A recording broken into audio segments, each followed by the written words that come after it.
All right, today is Sunday. It's around 8 p.m., Sunday, June 14th. And I am going to do a shorter video today. I don't think I can speak for 2 hours right now, but who knows? Sometimes I say that and then I go for 3 hours. I don't think that's going to happen here. I just want to go through one of my songs today as another evolution of a song. I believe this might be six or seven of this series where I take one of my old songs that the good thing is, well, kind of good. I've never actually made these songs, so I can change them at this point. Remix stuff I've written 20 years ago, all based on things that I've devised later as a songwriter. So that is kind of cool to me. Gives me some freedom, or people just make different albums, and I'm trying to figure out how many I've done of this from my YouTube channel. So this is number six. Yeah, the last one I did was Master's Hubris. I was saying maybe I have more of a freedom as a songwriter because I don't have albums. I don't have a contract with a record label saying I have to make 3 albums in 5 years. Like one of the coolest punk rock stories comes from Miles Davis. He was punk rock. He did things his way. Not that I know his life, but the one story I do remember is when he had his contract with some label and he wanted to get out of it. So he took his band, these amazing jazz players, and he made like 5 albums in a very short period. I don't know. Go look it up. I can't tell the story, but it's something like that. That's punk. Taylor Swift is not somebody I really listen to, but she had a punk rock attitude when she was like, fuck that, these are my songs. I'm going to re record shit and I'm going to own the rights to my own fucking songs. Yeah, good for Taylor Swift. Like, I don't follow her music, but I can respect her for doing stuff like that and for being real like that. Other artists, I think, have followed that trend, so I think that's cool that she's setting that example that the art has to be valued above everything else, even more as a business.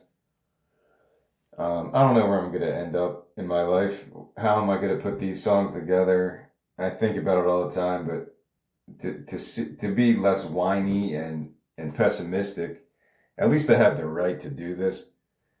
There's people in the world who don't have clean water, don't have food at a grocery store.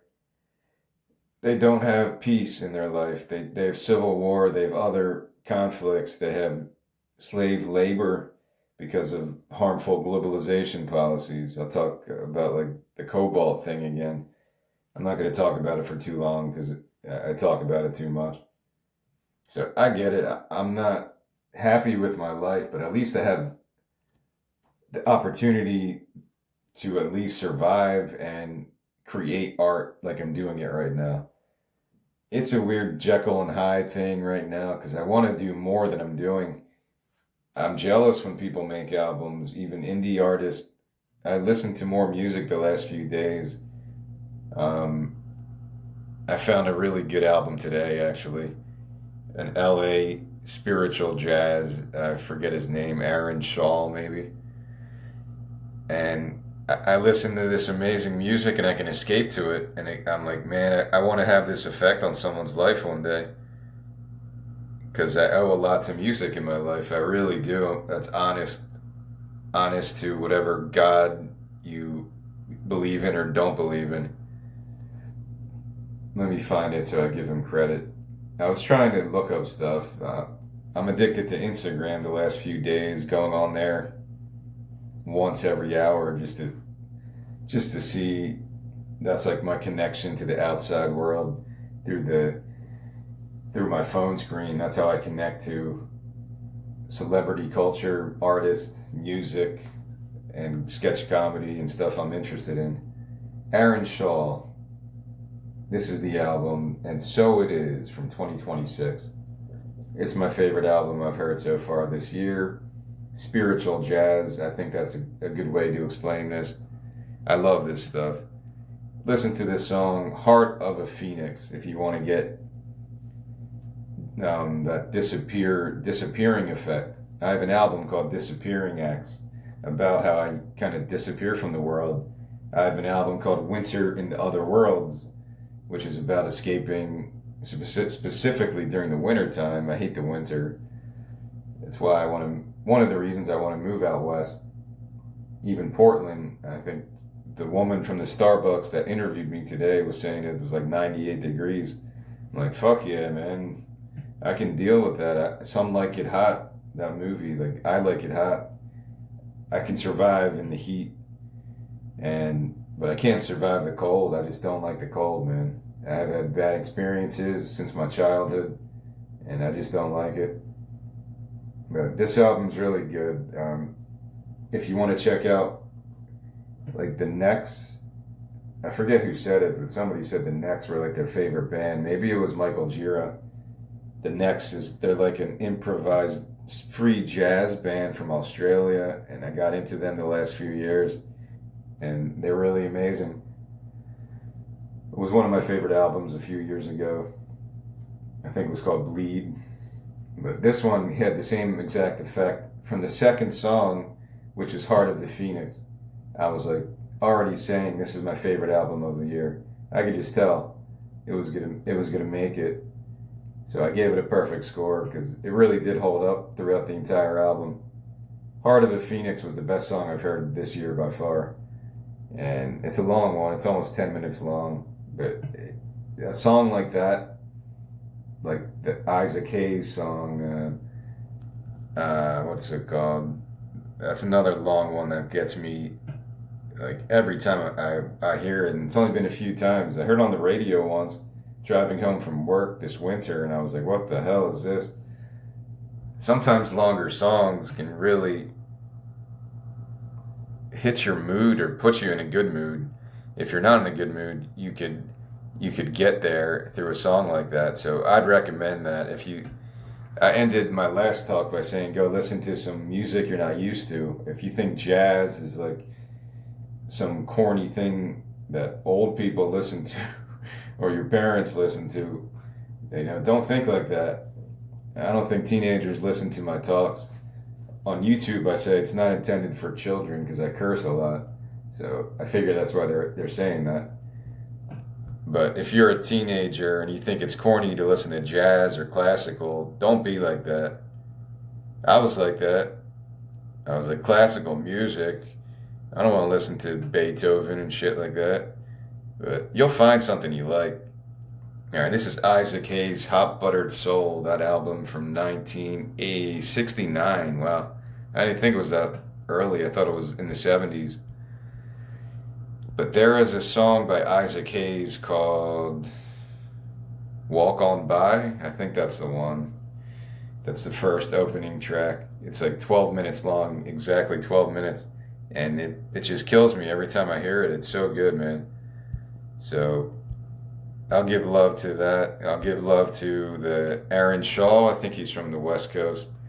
Aaron Shaw, Leaving Records. And the album's called And So It Is.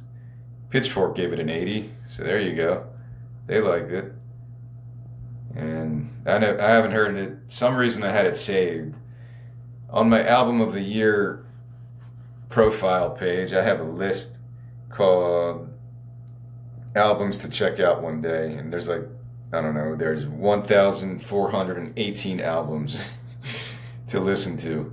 So I go on there and I'll just randomly select something because there's a button that can just randomly pick one, and that's what I'll listen to. I try to listen to Pere Ubu because I don't know them and I liked it. It was on Bandcamp. It's all like bootleg live stuff. And I listened to this West Coast punk album. I don't really like the album cover, but the music's good. XCOM, XCOMM.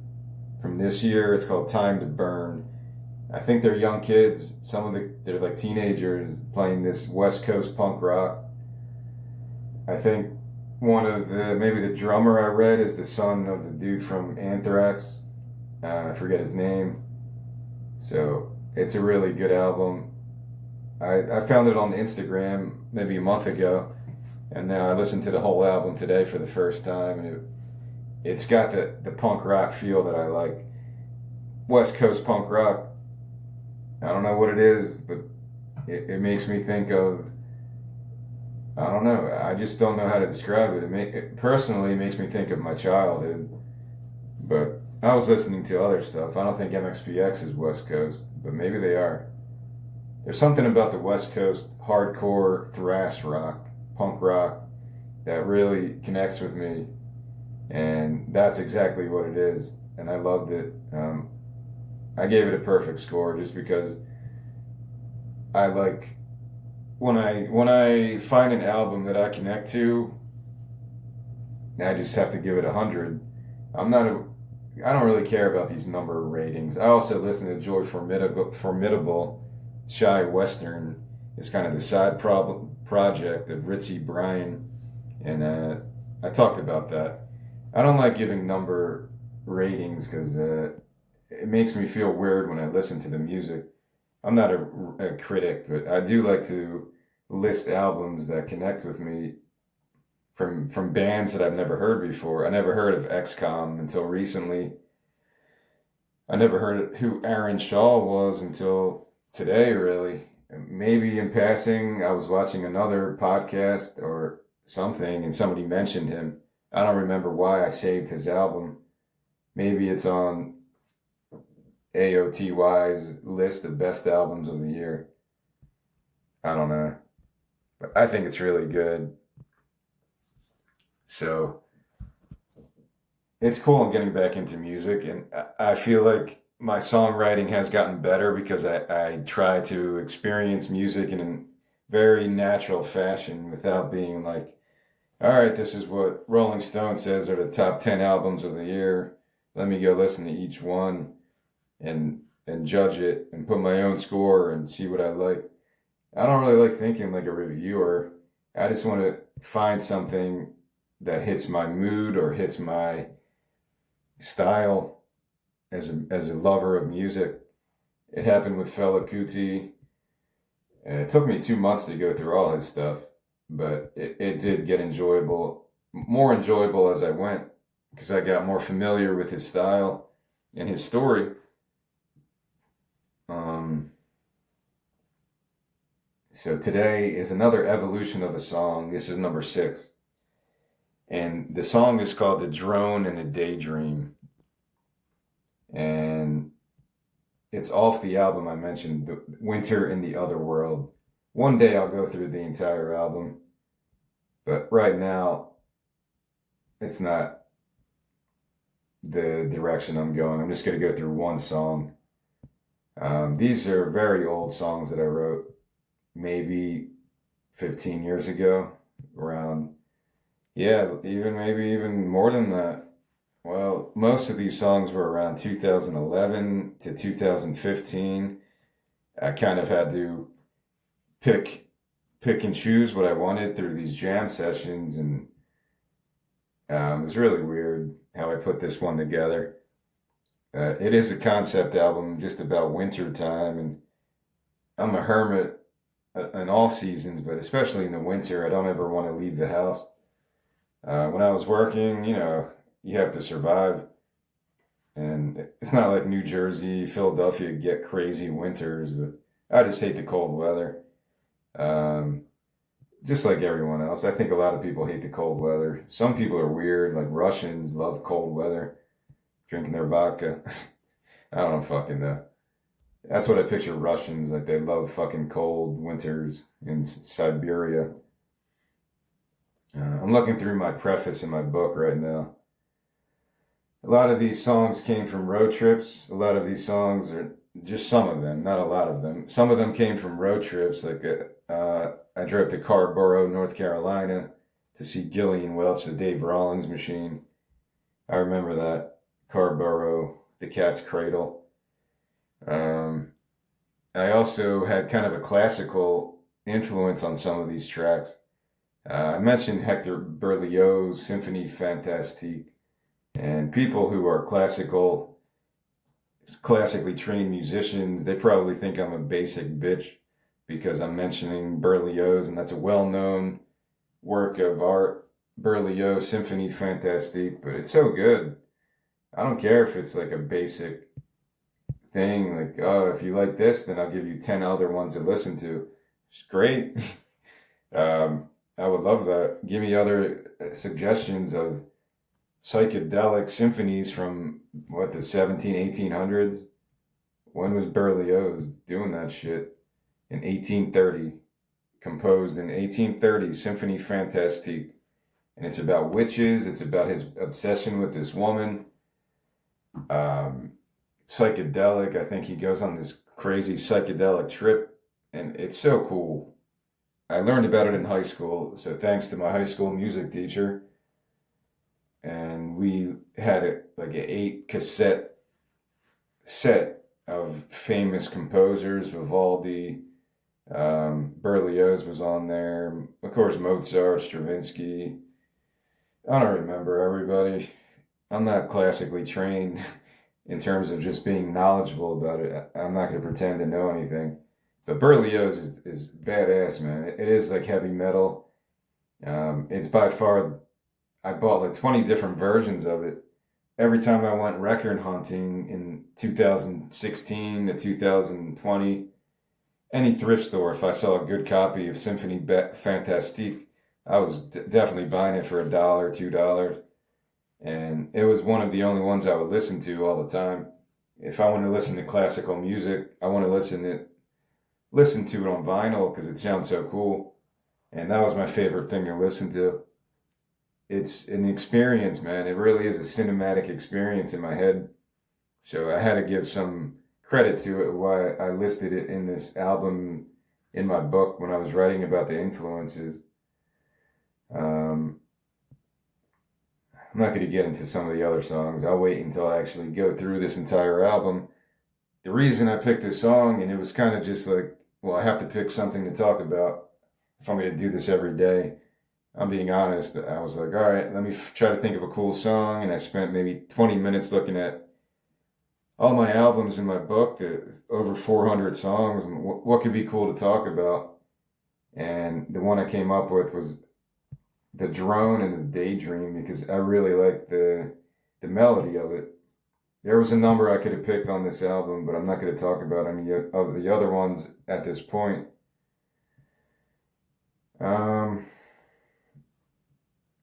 Yeah, I'm not sure why I picked this one, other than the melody is something I instantly remember, and when I have a song like that, it makes me want to explore it further. Even back then, I wrote this book at the end of 2024 is when I released it. So the 2 years up to that point is when I edited this book and wrote it. And I even wrote then, my plans for the future include moving to the southwestern US so I never have to deal with winter again. And I was trying to do that back then. My Kickstarter was my avenue to do that. If my Kickstarter got funded, I would have done that. So it's kind of depressing to know that I'm still in this cycle of frustration in a bit of my life. Let's talk a little bit about the winter time. There is something to it that I think is cool, where people say this is a winter album, this is a summer album. There is legitimacy to that. It's different than genres. I don't think it's really boxing anything in. It just gives you a different perspective. The changing of the seasons, your moods can change, your emotions, your hunger levels, your appetite decreases or increases in cold and hot weather. Your overall psyche can change because of the weather. Weather changes moods. Isn't that a Kurt Cobain lyric? I forget what song that is. That's not All Apologies. I forget. It's something off of Nevermind. Is it Sell the Kids for Food, that one? I don't remember. So I listed maybe close to 100 albums that I like to listen to in the winter, and it's all over the place. Originally, I was like, I'll just do 10. I'll just list 25. And then I kept going back to edit it. Like, I don't want to disrespect some of these other artists. I'd rather just put them in there and maybe somebody would connect with one of these things. So I'm not going to go through all of these. It'll take too long. But happy albums like Tragic Kingdom, No Doubt, Dolly Parton, Lee Scratch Perry, John Denver. I love John Denver. Rocky Mountain High. Bob Weir, R.I.P. Blue Mountain. I think he worked with Josh Ritter on maybe a song or two. Lee Dorsey, Yes We Can, 1970. Very happy song. Everybody knows This Is Nowhere, Neil Young. I don't talk about Neil Young too much, or Neil Young and Crazy Horse. I don't talk about Neil Young that much. But yeah, definitely he's an influence on his style of writing is very influential. And again, I go back to Gillian Welch because I think she's a big fan. It kind of led me to like him more because, she led me to different Neil Young, more tracks that aren't on the radio because I didn't know him that well. But I found a number of Neil Young albums that I would consider pretty perfect. Sam Cooke I put on here because he's always making me feel happy. Go Go Bordello, You're in It. That makes me think of being in Russia or Eastern Europe during a big blizzard and everyone's just partying to Go Go Bordello. That would be the way to stay warm like that. Erica Wennerstrom, Sweet Unknown. I talked about that before. Fleet Foxes, just because the Fleet Foxes album from 2008, I think it's called Fleet Foxes. That is like a wintertime album. The harmonies make me feel at peace and like I'm in the woods. If I'm in the woods, just and it's snowing, I think that would be the coolest album to listen to on headphones. Beach House, kind of the similar thing. Meatloaf, Bat Out of Hell. Yeah, Meatloaf, man. R.I.P. Meatloaf. 1977. Bat Out of Hell is an amazing album. And that'll warm you up depending on your mood and what you want to do. I'm all over the place. Sometimes in the winter you want to get all happy, and sometimes you want to fade away into the nothingness of winter and just hibernate. I have a song on this album called Hibernation Gone Wrong. These songs really went through a lot of different iterations, and because I didn't know what I was doing back then, these were all simple folk songs, and then they became something else later. Abigail Washburn and Bella Fleck, Echo in the Valley, that was pretty influential. 2016. When I went to change this album, that was probably one of the albums that led to some of the different strategies of songwriting. But the Drone and the Daydream is song number 3 on this album, Winter in the Other Worlds. And it is kind of a weird, I don't know, I don't know how to describe the genre of songs like this. Maybe right now I'll just read the lyrics so you get a flavor for this song without singing the melodies yet. Breathing fire in the womb, like Jesus Christ in the tomb.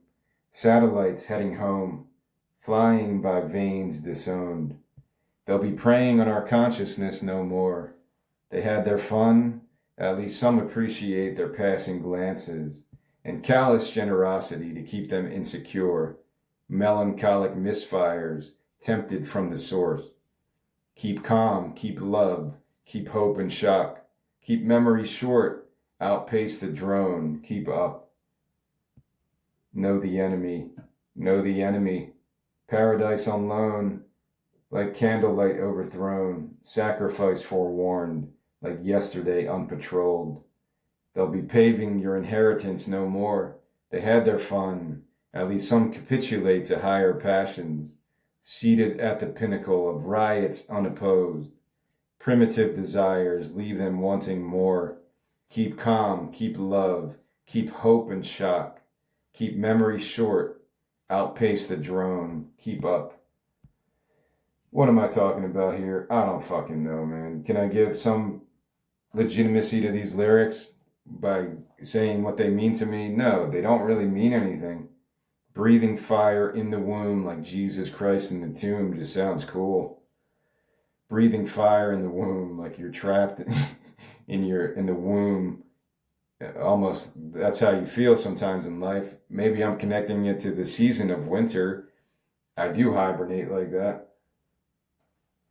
So I don't know. I can get some bullshit going here to explain some of these themes, but really you got to go through this whole album, and maybe it would come more apparent to me what I'm trying to get across here through these lyrics. Again, for the millionth time, I'm not a lyric guy. It's why I titled my book The Hypothetical Poet, because I don't care about poetry, lyrics. It's just never been a part of my life, really. Um, but lyrics are poetry, and I've been listening to music for 30 years. So I guess all these people are poets to some degree. I said Kurt Cobain, if he didn't make music, he would have just been a sad, tortured spirit poet.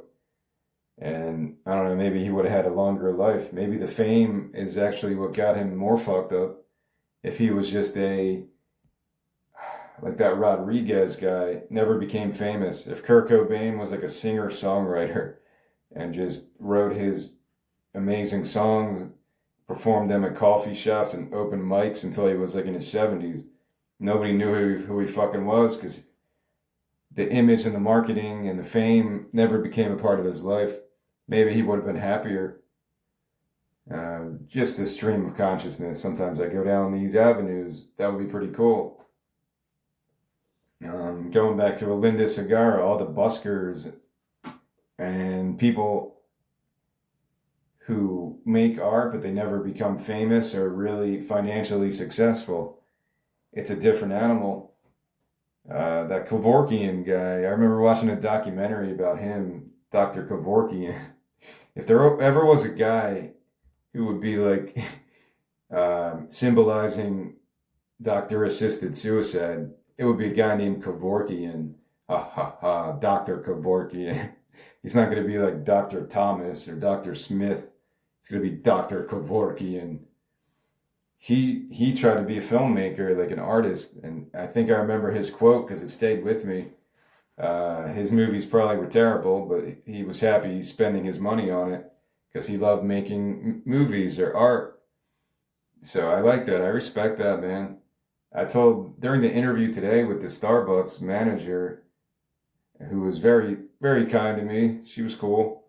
And the same questions I had before that I don't really know how to answer. But I told her, like, I'm going to make my art whether I make money or not. But hopefully the plan can work out that I move west and I start meeting new people and creating art. And in 5 to 10 years, I can live off of that enough to survive, buy my land and live peacefully in the desert.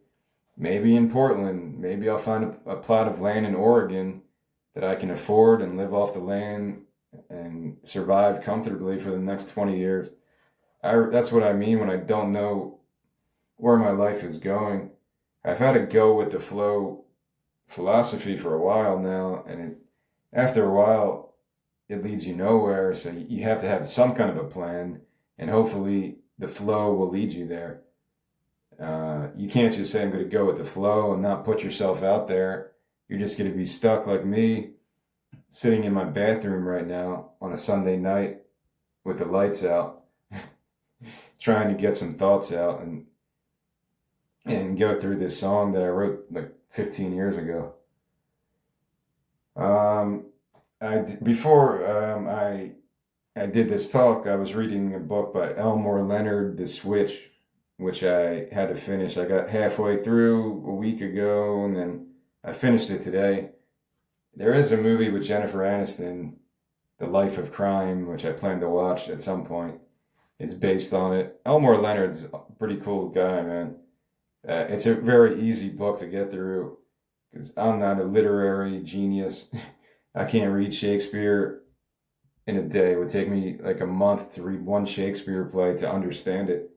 I couldn't even understand the Canterbury Tales. I gave up on that a couple years ago, trying to read it again. It was different in high school. We read the Canterbury Tales in high school. We had an English teacher explaining the different English words, the way people talked back then, and it was very interesting like that.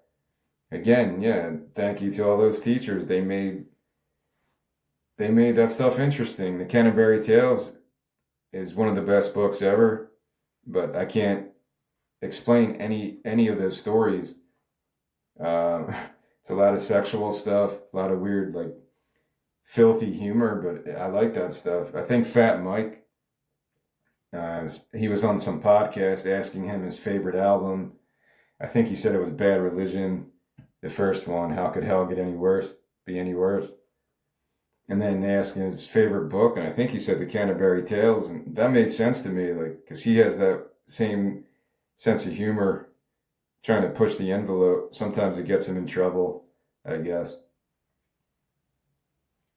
But the evolution of this song deals with prog rock, and prog rock. I don't think I've ever even I've never mentioned it in any of my recordings, probably because I'm not that knowledgeable. That was one genre I did not make a list about, like my favorite prog rock albums in my book, because it's intimidating. There are some that I do honestly like. Genesis, I do like Foxtrot, is that what it's called? And the Steve Hackett, I think he was a guitarist. The Voyage of the Acolyte. It's not like I have no knowledge of this stuff, but prog people are scary, man. Prog people, I don't know, they're intimidating like jazz people. If you don't know prog, then you shouldn't talk about it because somebody's going to come up with something like, man, you don't know what you're talking about. Like, it's an intimidating genre because it's tough to get into.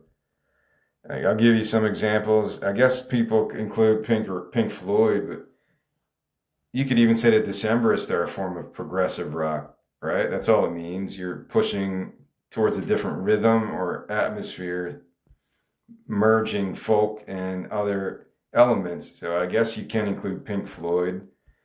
Of course, Pink Floyd is on my list of favorite bands ever.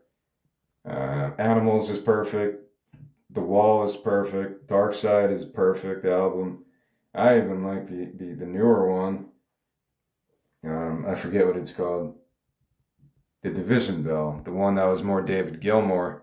That's a great album. Division Bell has a kind of a loyal following. I think it's really good. It's very prog rock. But then you get to Yes, and you get to that crazy stuff where it's intimidating because of the fan base, or Rush, I guess, is like that. Weird time signatures and going outside the ordinary. Although Rush did it in a way where they got on the radio and people would recognize at least a handful of their songs. But the same with Yes. Yes has enough songs that people would recognize. Do you put Heart in there, like that type of rock? Do you put Led Zeppelin as a form of prog rock? It's very hard to really say what is prog rock. It's not as easy to define as maybe some other genres of music.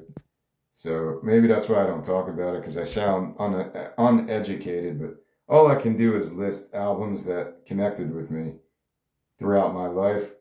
And there are plenty of progressive rock albums. I mentioned Steve Hackett because I found his that record one day at a thrift store or estate sale. I don't remember, and I liked it, and I took it home. I didn't even know he was the guy from Genesis, but he led me to other stuff.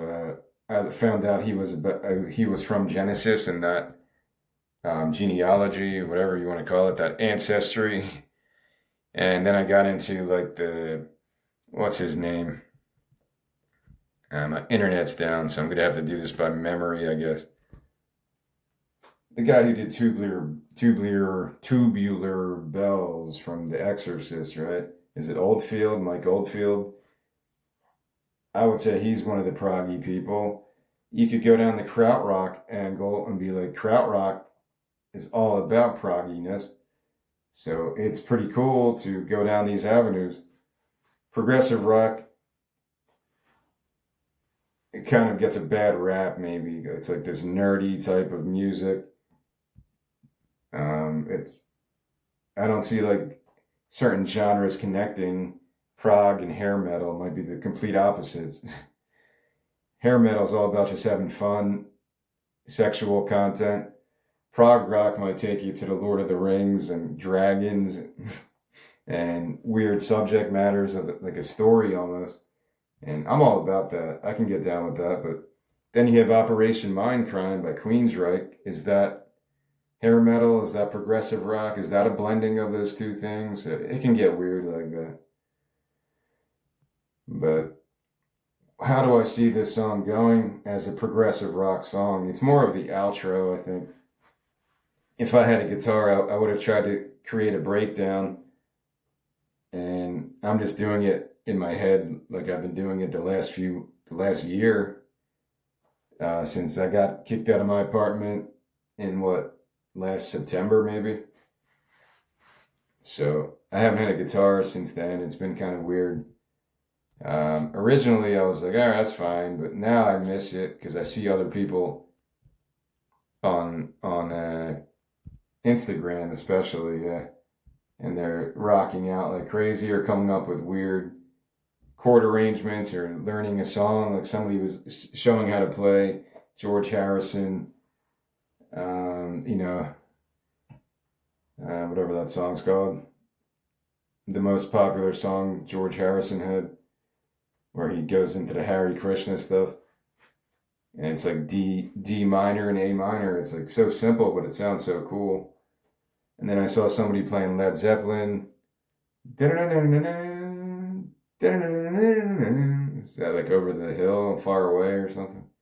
I don't know the names of these songs. You'll see how uneducated I am because my internet's gone, so I can't go and look these things up today. But this is going to be a shorter type of an experience. Really, I just want to sing this song, The Drone in the Daydream. At least I still have the lyrics I can read, and show you how the melody goes and then how I hear the breakdown going. I'm not a technical musician, but I like that stuff, and I would like to get more into time signatures and changes, more soloing, because I like that it doesn't have to be intimidating if you do it in the right way. Billy Corgan had the best quote about that, where I don't know where he said it, but he was like, you could have the best guitar solos and everything, but if the song isn't good, then who gives a shit? Just go listen to classical guitar if you're interested in the technical part of it. So it's got to be a blending of different things. It has to be a good song. David Rawlings is my favorite guitarist for a number of reasons. Maybe my favorite musician because I like his brand of singing. I think he's got the high voice. Gillian Welch has like a lower voice. It's a weird combination. Maybe that's why they sound like so perfect together. I don't know. I can't explain it. But David Rawlings plays amazing solos, whether he's doing it, improvising it, or really just having it all down on paper. Maybe it's a blending of the two things. Improvised guitar sounds pretty crazy. But if you're talented enough and you practice every day, it's probably not that crazy. To me, it seems pretty crazy. Be like, all right, I just need to improvise a blues solo here. No problem. I'll just draw on my lifetime of playing a million different blues solos and blend something together, see what I can come up with. See, I don't know how to think like that. I think in terms of melody and when I compose a song, how does this song going to go? How's the verses going to go? How's the transitions going to go? I never think about the solos, possibilities, and stuff like that. It's just not a part of me. And this album was basically all folk songs at some point, and then I got weirder with it and weirder with it as my influences grew and grew over the years. Again, it's the freedom to do that, where if you don't release an album under pressure because you need the money to, at this point, this is what I would do on the weekends or after work. a lot of times, if I wasn't doing other dumb shit like gambling and jerking off all day, then I'll be writing songs the best I could. And I didn't have any pressure. I'm like, I'm never going to share these with anybody. I never thought I would write a book in 2013. I never thought I would write a book in 2019 or even 2020 when the shit was going crazy. But eventually it got to that. So in that line, in that line of a sequence of events, which is very weird, I was going with the flow to try to set myself up for success like that. I'm not saying it always works though. It's very difficult to gain a following if you're not out there doing something crazy, like the Angine band from Montreal dressing up in weird outfits. I'm not saying they're not talented, but that added to their hype, whoever did that marketing for them. But I don't see myself dressing up like anything. If I ever become a performer, I'm going to dress just like I dress now, jeans and a t-shirt, and that's all. A backwards hat. And maybe if I get my tattoos, that will make me more radical, more daring, an artist that the kids will be into, because I've got tattoos, man. I'm still debating that. When I posted my idea on Instagram, I was hoping somebody would say like some advice for getting tattoos, and there are other videos that I watched about. There's an actual woman on Instagram that's like a tattoo therapist, or she studies the art of tattoo and people's experiences with tattoos after they get their first one or whatever. What do people regret the most? I don't think I would regret mine. Create your own reality. It is a bad religion lyric, but it's something that has a deeper meaning to me personally, because other people in my life, at work, at home,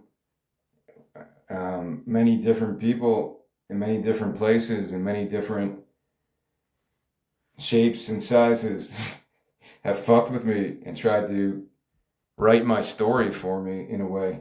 So that's what that means to me. Don't let anyone else control the plot of your fucking story. I don't know who it was, but somebody said it. Maybe it was Beck. See, my brain right now is Instagram heavy. So I go through Instagram posts like the last 2 days and I'm just going swiping. And I'll hear a minute from each video or whatever I'm listening to. And I think it was Beck saying, forget about the bullshit. I'm not quoting him. I don't even know if it was him, but somebody said that same sentiment, that if you're going to pursue art, do it in your way. Don't let any other people get in the way of your conception of what your art is, what your style is. And if it evolves, if you change, just go with it. Don't get boxed in with any bullshit with yourself or with other people. And if you could manage other people's bullshit better than me, then good luck.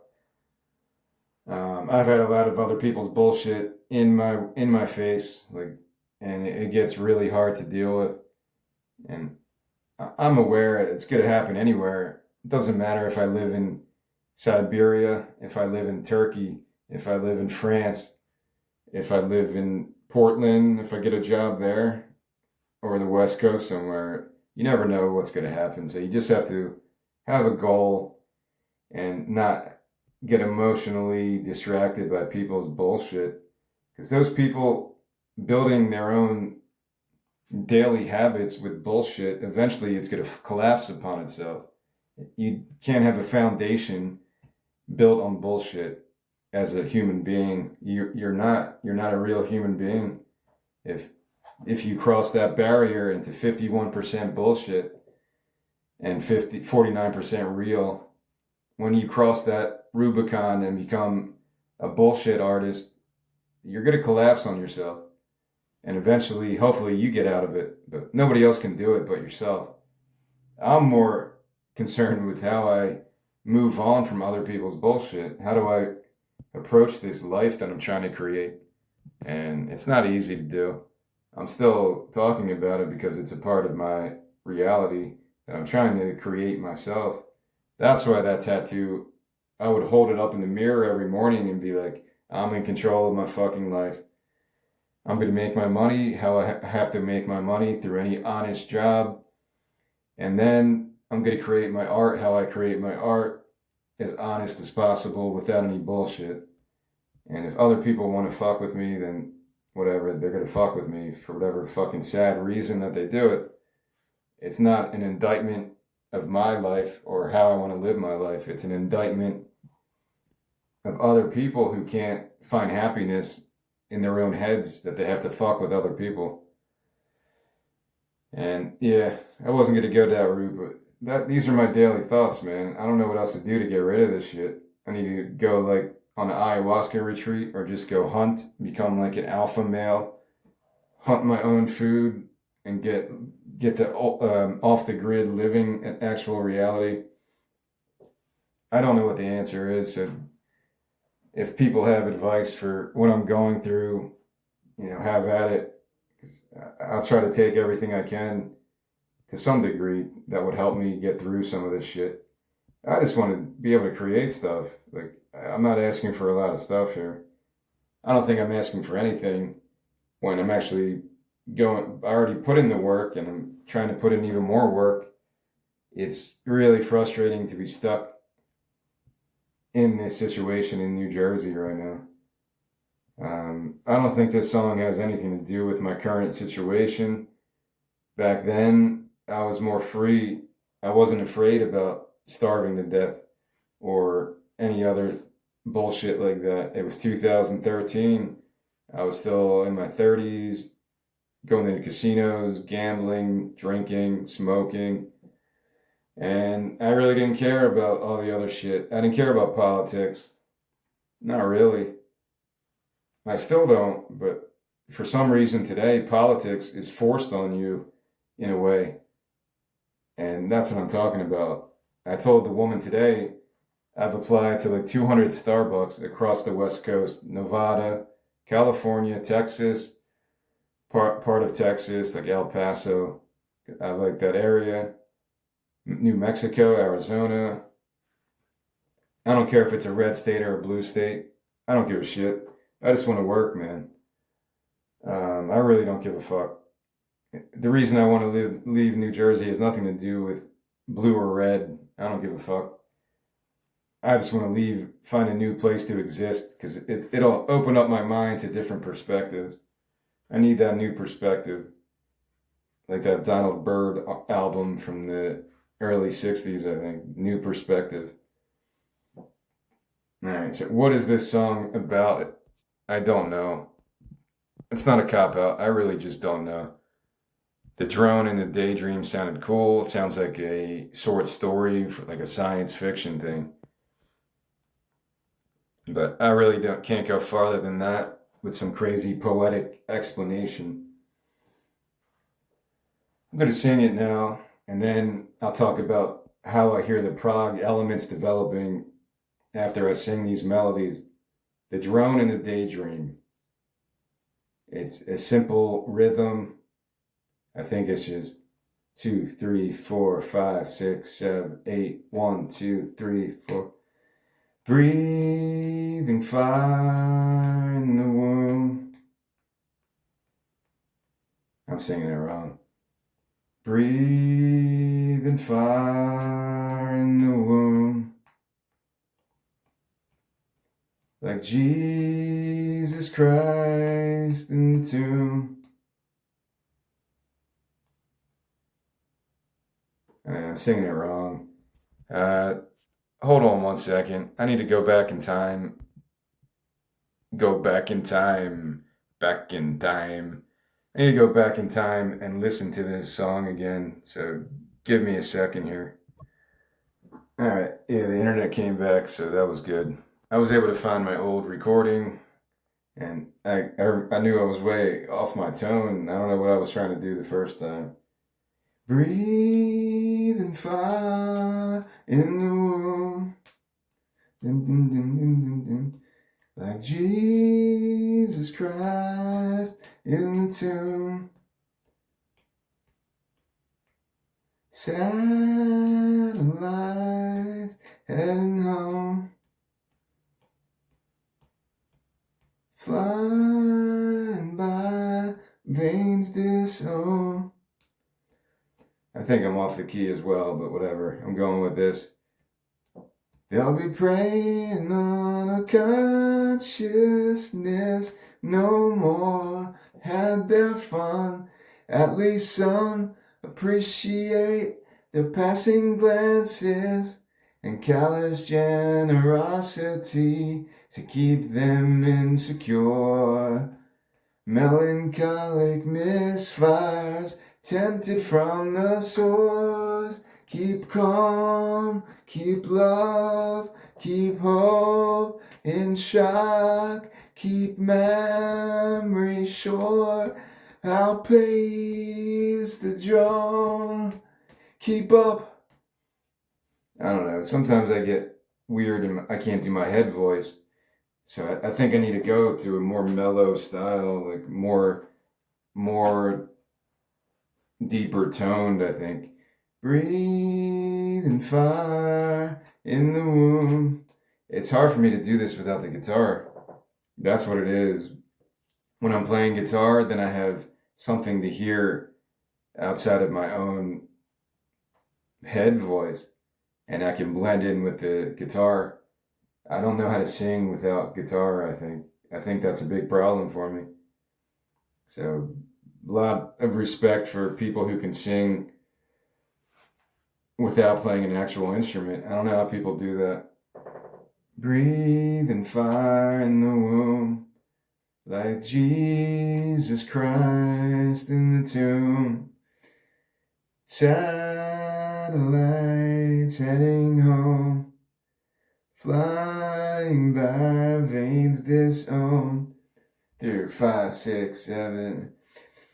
They'll be preying on our consciousness no more. They had their fun. At least some appreciate their passing glances and callous generosity to keep them insecure. Melancholic misfires tempted from the source. Keep calm, keep love, keep hope in shock, keep memory short, outpace the drone, keep up, dun dun dun dun dun dun dun. It's starting to come back to me a little bit from that part of that song, and I call those each ones like each different verses. So there's 3 verses leading up to the chorus there. Keep up, and then you go into some jam session there. Dun dun dun dun dun dun dun dun dun dun dun dun dun. So it's already becoming kind of proggy. This is the most proggy song on this album, probably. Or maybe there's an element to a lot of these songs that I'm not remembering. From that, you kind of go to a mellow chorus that maybe has a different time signature or tempo. So you fade back in from that instrumental and you start singing. Know the enemy, know the enemy, know the enemy, know the enemy, know the enemy, know the enemy. And you can get back to that at the outro, which I'll try to explain better when I get to the end of this song. From that, you go back into another verse. Paradise on loan, the candlelight overthrown, sacrifice forewarned, like yesterday unpatrolled. You can get heavier now. They'll be paving your inheritance no more. They had their fun. At least some capitulate to higher passions, seated at the pinnacle of riots unopposed. Primitive desires leave them wanting more. Keep calm, keep love, Keep hope in shock, keep memory short, outpace the drone, keep up, dun dun dun dun dun dun dun dun dun dun dun dun dun. Know your enemy, know your enemy, know your enemy, know your enemy. This is where the prog rock can really get to a different level. It doesn't have to be crazy technical Dream Theater stuff, because that's prog rock too, right? Dragon Force. Remember that band, Dragon Force? You don't need to be speed metal. You don't need to be technically as crazy as Dream Theater and stuff like that. I'm not a Dream Theater guy. Friends of mine, would talk about the guitarist and how technically perfect it is. Maybe I like it now. Porcupine Tree, I think, is reminiscent of prog rock, more modern prog rock. It's not like I don't give these things a chance. Some of the more technical stuff kind of loses me because I can't follow along, or it's just not something I'm used to listening to. Progressive rock is a different animal. It's a different beast. I don't know how really to describe it other than that. I haven't paid attention to it through my youth, and that's why I don't connect with it where I feel comfortable making a list of my favorite prog rock albums. Like, I just don't have that.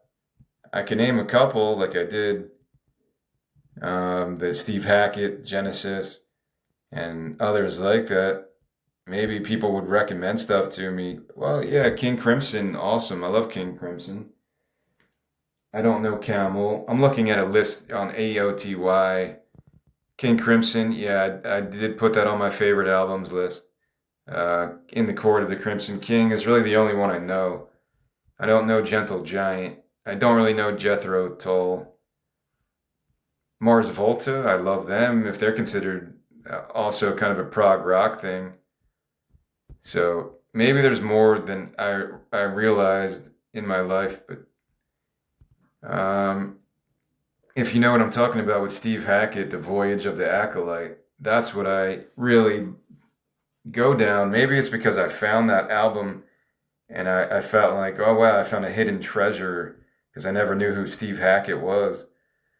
And I think he's still making music, but I don't know. I don't want to get into this too much. This is Rate Your Music Top 100 Prog Rock Albums. Number 1 is Wish You Were Here. Number 2 is Close to the Edge. Then Pink Floyd, Animals. Then Renaissance. I don't know them at all. I don't know Camel.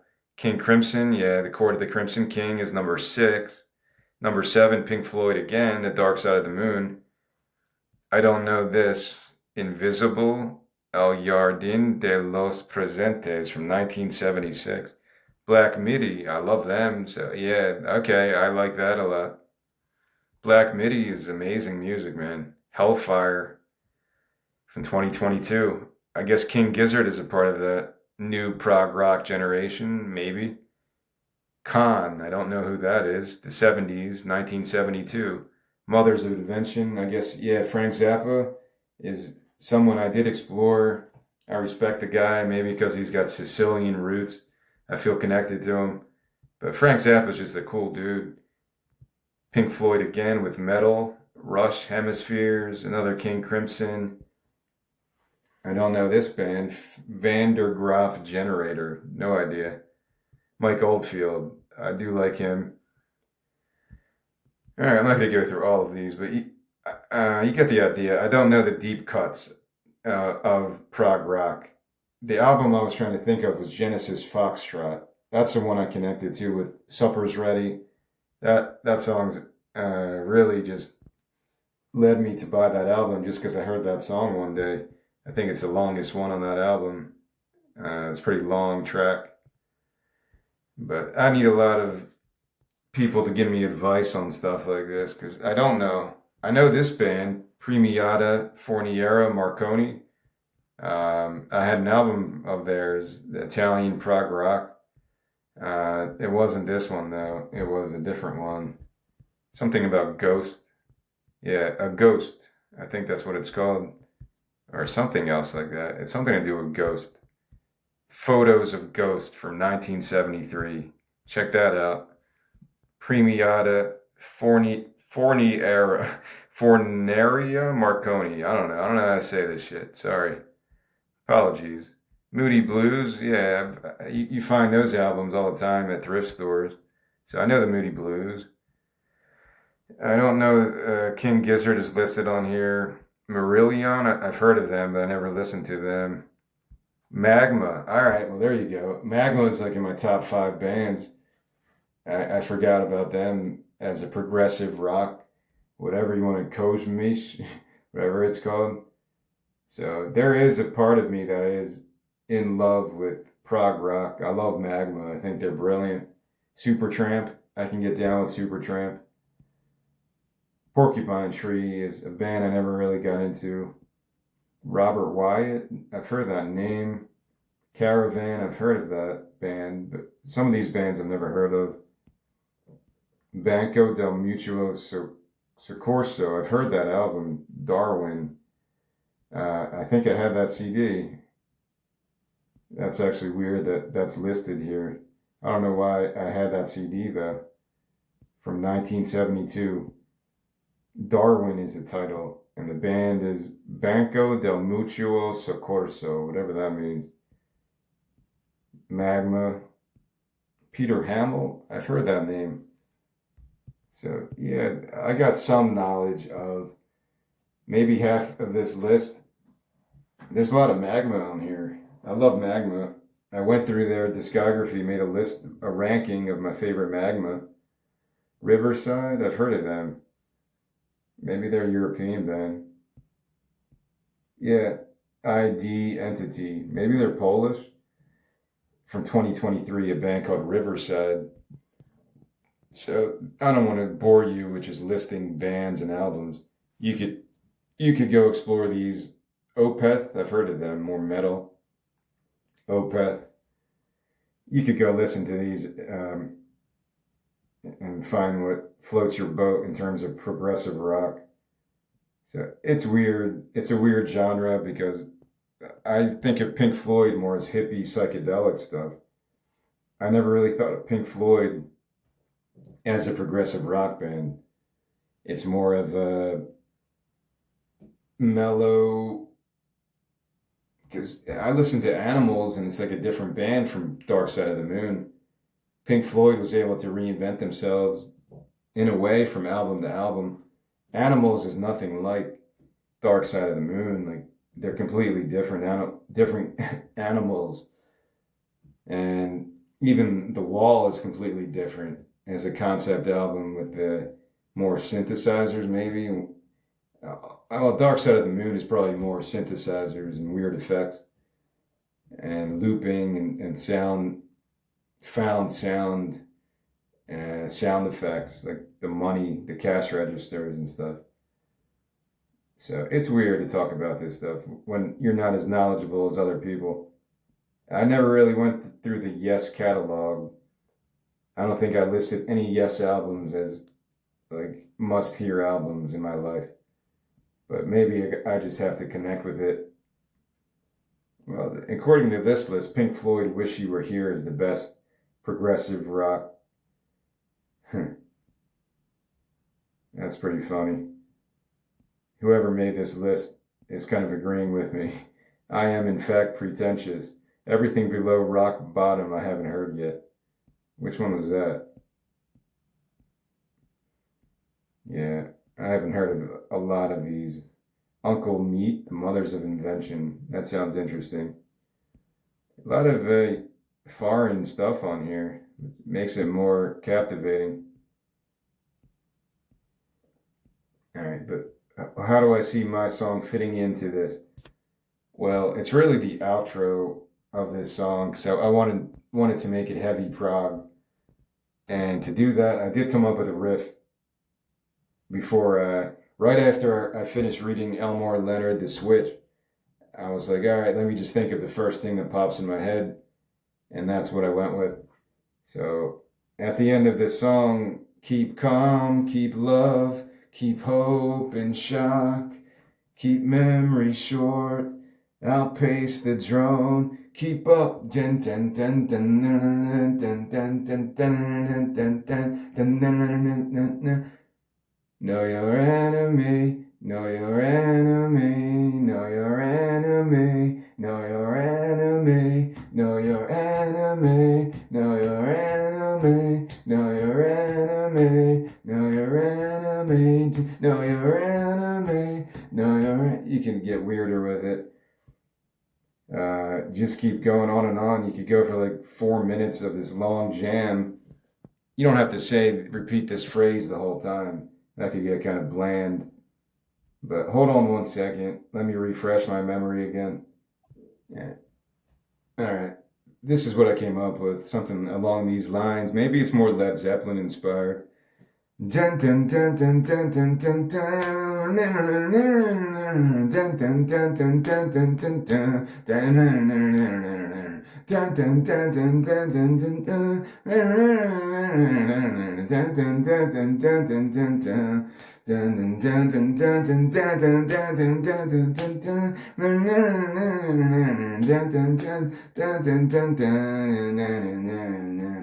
know your enemy, know your enemy, know your enemy, know your enemy, know your enemy, know your enemy, know your enemy, know your enemy, know your enemy, know your enemy, know your enemy. Hopefully you get the idea. I want it to be a very epic, nerdy prog rock thing here. I say nerdy with love. I'm a nerd. Fuck, man. I'm not saying that to belittle anybody. Prog rock is not all nerdy shit. Maybe math rock, you can make that case. But that's a form of progressive rock, too. I think nerdy because more of the subject matter. It's weird that it became a commercial success. Progressive rock can be kind of cheesy, nerdy. But even Led Zeppelin's talking about Lord of the Rings and Gollum. And Led Zeppelin was like the biggest shit, right? They still can connect with the younger audience. Weirdly, I never got into them in high school. I was just punk rock and some rap, maybe a little bit of Metallica, but punk rock was my thing. That's what got me the most excited about music. But in that vein, like grunge, I consider a part of that scene. Grunge was outside the lines, and then it became popular, but led by bands like Nirvana, where Dave Grohl was a punk rock fan. Kurt Cobain loved punk rock. Rites of Spring, I think, was one of his favorite albums, and Swans, and a band that I said I was supposed to check out, the Melvins. I still haven't gone down their discography. So grunge is kind of punk to me. Even Smashing Pumpkins can kind of go down that road because some of their songs are pretty aggressive, in your face with interesting, introspective lyrics. Some of them are anti-establishment. I think Billy Corgan got more political as he got older. Some of his later albums were more political. So it's weird, yeah. I don't like thinking in terms of genre, but I guess I was biased as a kid, as a teenager. I didn't get into progressive rock like I should have. I remember working at a grocery store in high school as a produce guy, just whatever, keeping the produce aisle filled up with oranges. And then the guy that was there was trying to get me into Yes. He's like, check out Yes, the guitarist is amazing. And at that point, I never knew who Yes was. And I just never followed up on it. This is 1990, like 5 or 4. And I didn't have Spotify, I didn't have Bandcamp. I actually have to go somewhere, spend my produce money, the money I made $6 an hour, whatever the fuck it was, to buy a Yes CD based on this guy. Like, it wasn't like that back then. At this point, yeah, you could tell you're a teenage kid this is yes, and then play the songs from some streaming service or a vinyl record that you found at a thrift store for a couple dollars, and that's a cool way to share music from 50 years ago. But I just didn't do that back then. I think I was kind of ignorant and cocky. Don't tell me what good music is. I know my shit already. So music gets weird when you get that. Like you think you know everything, or when a band gets popular, then you'll stop liking them because well I knew them before that album. I knew Blink 182 with Cheshire Cat, fucker. So it gets weird like that. I hate that sentiment of snobbishness. What's the word there? Being a music snob is not attractive on any genre. You want people to experience every genre. You shouldn't belittle them by not knowing as much as you do. Like, I hope I don't do that in any of my talks because I don't think I do. I said you could call me a lot of things. I'm not a great public speaker. Obviously, I don't have a lot of confidence as a singer or as a musician. I never call myself a musician because I currently don't play anything besides my stupid speaking voice into my phone right now. I wish I could play more, but it's not going to happen in this location. It's giving me more motivation to get out of here, though. I read a story about a few weeks ago. I'm over an hour, so I don't think I'm going to talk for too much longer, but let me see where this stream goes. So far, it's not too bad, hopefully. Let me try to find it. I said on my Substack, I never really like anything, but there was a post from someone, Damien, I don't know if it's Jurado or Jurado, I forget how to say that. Damien Jurado, Jurado. He's a guy I've liked for a long time now, but he made a post on his Substack, if I can find it now, I just lost it, where he talks about his one guitar. And I'll read from his post here. It's from May 24th, but I had to like it. This is probably the only post I've ever liked. Maybe just like a handful, because I don't view Substack like that. Like Instagram, I just like everything. I'll follow anybody that seems cool or celebrities. Substack is more of like a professional job thing. Instagram is the playground. So this is from Damien Jurado. I think that's how you say his name. I've been a fan of his music for a long time. And this is him writing in this post. Go look him up on Substack. Go check out his music. He's a crazy talented guy. I'm in no way a gear person. In my 30 plus years as a professional musician, I've never owned more than one guitar at a time. Sometimes I'd even borrow one in my early days. No home demo studios, you get the idea. People often ask what guitar I played on albums like The Horizon Just Left, In the Shape of a Storm, Reggae Film Star, blah, blah, blah. The answer, a cheap nylon string acoustic made for children. I bought the first one in 2016 at a little pawn shop in London that also sold tobacco while on tour. It was purchased so that we had something to pass the time on long drives. No case, no protection. It got dropped, banged around, barely stayed in tune. Once we got home from the tour, I kept it around in case my kids wanted to play with or destroy it. But then songs started coming, one after another. Every track on The Horizon Just Left was written on that guitar. I haven't listened to that album yet. I need to catch up on some of his newer stuff. When it came to record the new album, I told Josh Gordon I wanted to play it on the record. He thought I was joking. When he realized I was serious, the phone went quiet. Then he just said, "All right, let's do it." We had to tune it after every take. You can hear it slipping out of tune on some of the final recordings. That's punk rock as shit. Like, that's not his brand of music. He kind of has different flavor, where production is important to some of his albums. The guitar was used on every album that followed until I moved back to Washington and left it with Josh in California. 2 years ago, I picked up another small guitar for $80. Once again, the song showed up this past week in the studio. This is from him speaking in May.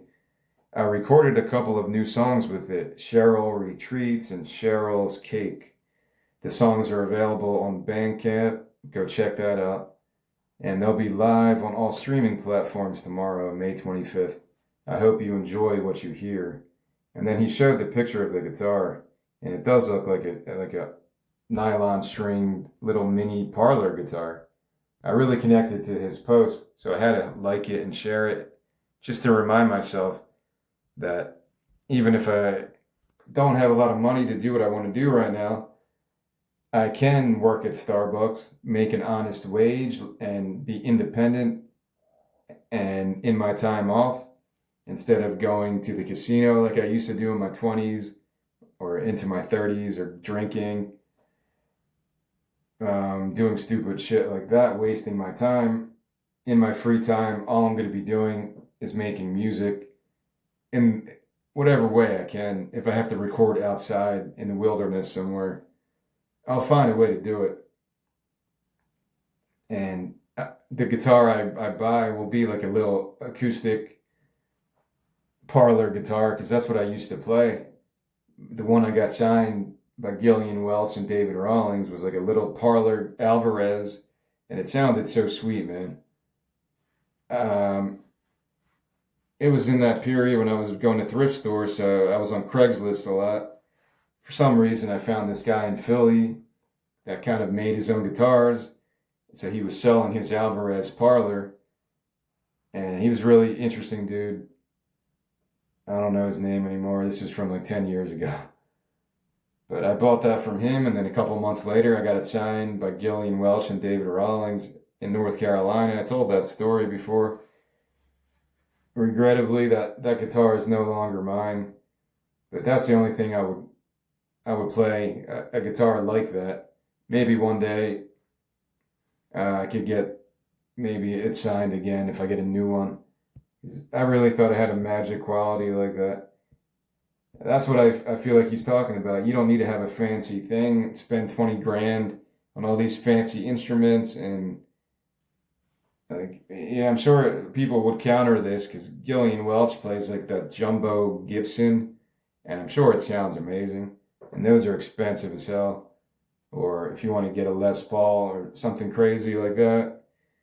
I don't know electric instruments. Like even when people say those would have the original pickups, like, I don't know what that means. I know it means something to do with the electrical um, capabilities, whatever the pickups, whatever. But I don't know anything. I sound like an idiot trying to talk about electric guitar stuff or any guitar stuff. I can barely string my own guitars, but it was always fun to do. Try to teach myself how to be better at it. But yeah, so that's what I would do. I would go to a pawn shop, go to a thrift store, try to find a guitar that fits my budget, or go back on Craigslist and find someone in Portland or wherever I end up, California, Arizona. Craigslist is everywhere. So I'll see where I end up and how I achieve what I want to achieve because I need electric stuff too. It's going to become a problem for me. I have all these ideas of making loud shoegaze stuff. I never mentioned Sarah Lipstate. She was an ambient guitarist I found not too long ago. Maybe she played with Glenn Branca or something, or she's a big Iggy Pop fan. I think that's what when I found her, I think she was a big Iggy Pop fan, and she played with him. Sarah Lipstate. She goes by the name Noveller, Novellerer. I think that's what it is. Yeah, Novellerer. And she plays these amazing ambient guitar textures, and you could go look her up, and she'll even show off her pedals and how she creates these things, and it's really cool. big fan. I think I bought her entire discography because I really like that brand of music. Like the Glenn Branca. I don't talk about Glenn Branca enough, but I want to have that in my repertoire too, man.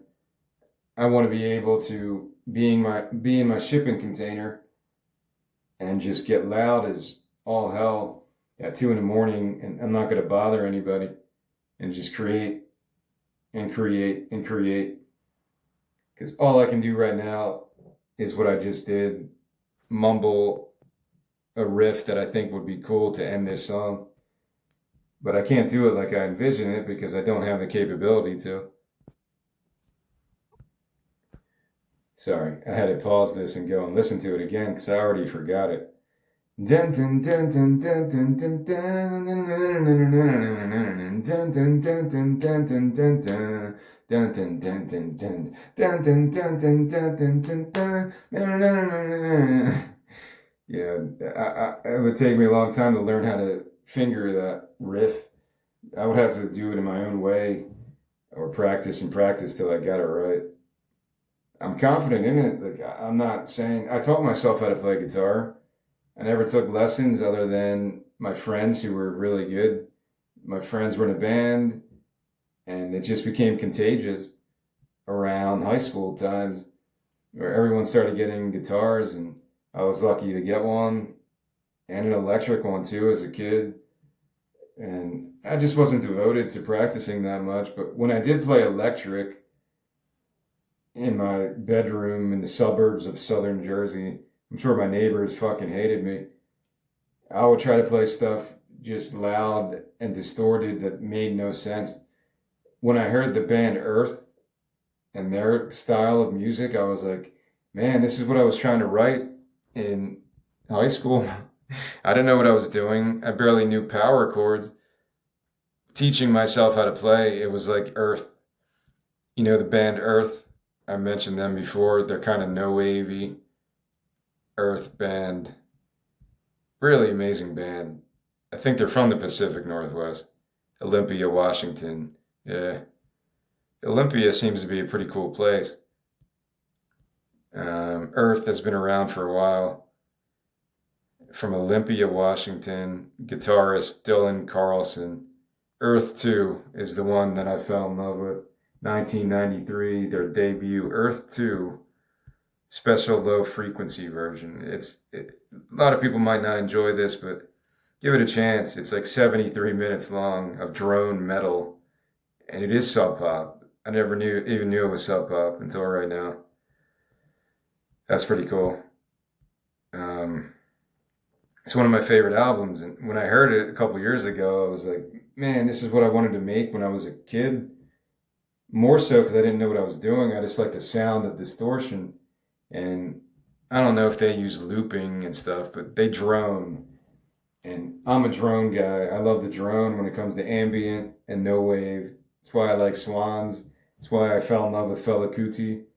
You disappear for 20 minutes in a good drone, a repetition, whether it's Afrobeat or crazy stoner metal, drone metal, whatever it's called. It's fucking spectacular, man. So, of course, I can't do that with an acoustic guitar, a parlor acoustic. Even if I manipulate in some program where you can do that nowadays and make the distortion after you record on some program artificially. But I don't want to do it like that. I want to be genuine about everything I create, document everything, like the teacher's saying in math class, show your work. I want to be genuine as possible so nobody can accuse me of whatever bullshit. Not that I'm thinking about that, but I think it's cool to do that just as from a documentary perspective. Like I'm planning to document my experience. That was the whole marketing appeal of living in a desert. Why I thought I could raise hundreds of thousands of dollars on my Kickstarter, because how many people are going to be doing this right now?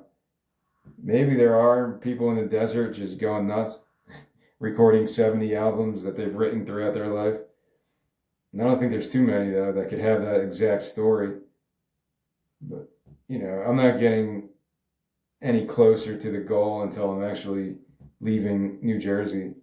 Uh, Whatever happens after that, the story is yet to be written. But I just want to have an honest shot to do all this stuff.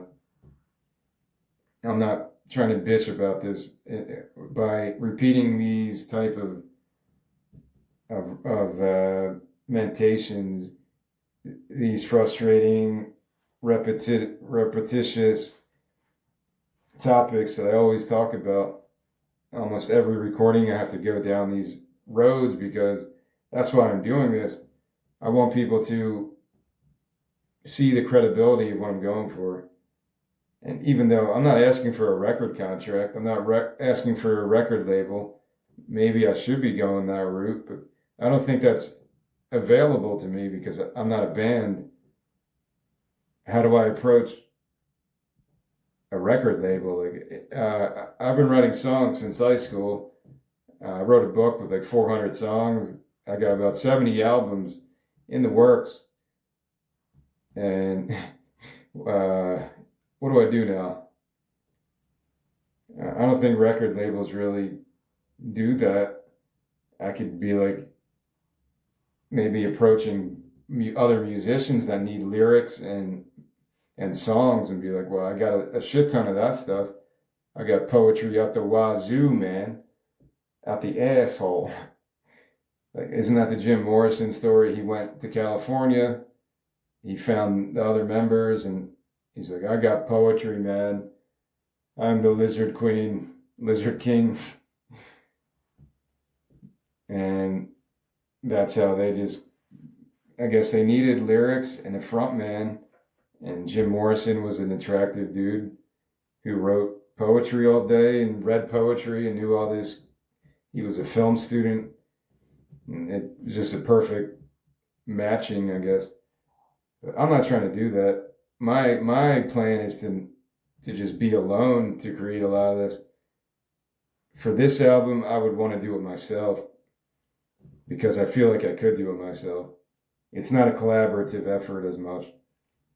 But who knows? Maybe every song would bring about some inspiration from Lucinda Williams, or I don't know, her name just popped in my head, or John Mellencamp, or Earth. Maybe I can work with the Earth band.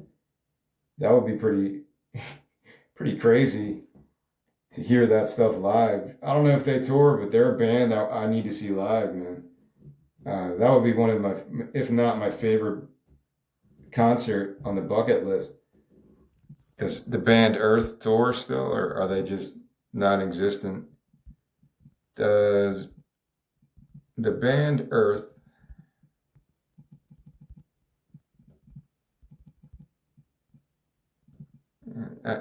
I kind of knew they were from the Pacific Northwest. That makes it even cooler. Does the band Earth still tour?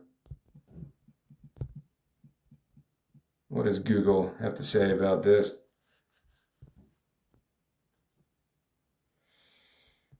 The drone metal band Earth, yes, led by Dylan Corson, is still active and recently toured in 2026. All right, I'm going to have to go check that out.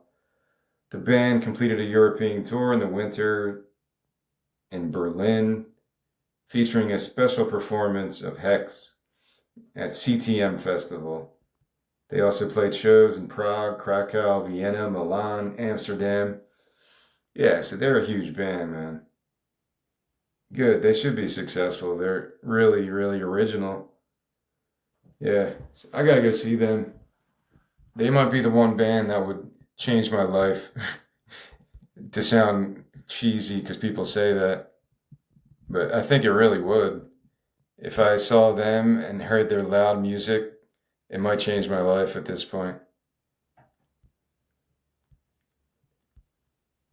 Yeah, the dude's badass looking. North American tour, is there anything here? Earth on tour, there's no upcoming tour dates. Yeah, so I'm gonna have to keep an eye on that. But they are playing some art concert, Hellfest Open Air Festival, June 24th. I'm gonna have to keep that in mind. Or at least go on YouTube. I have to go on YouTube and look at their live performances, see what it's like.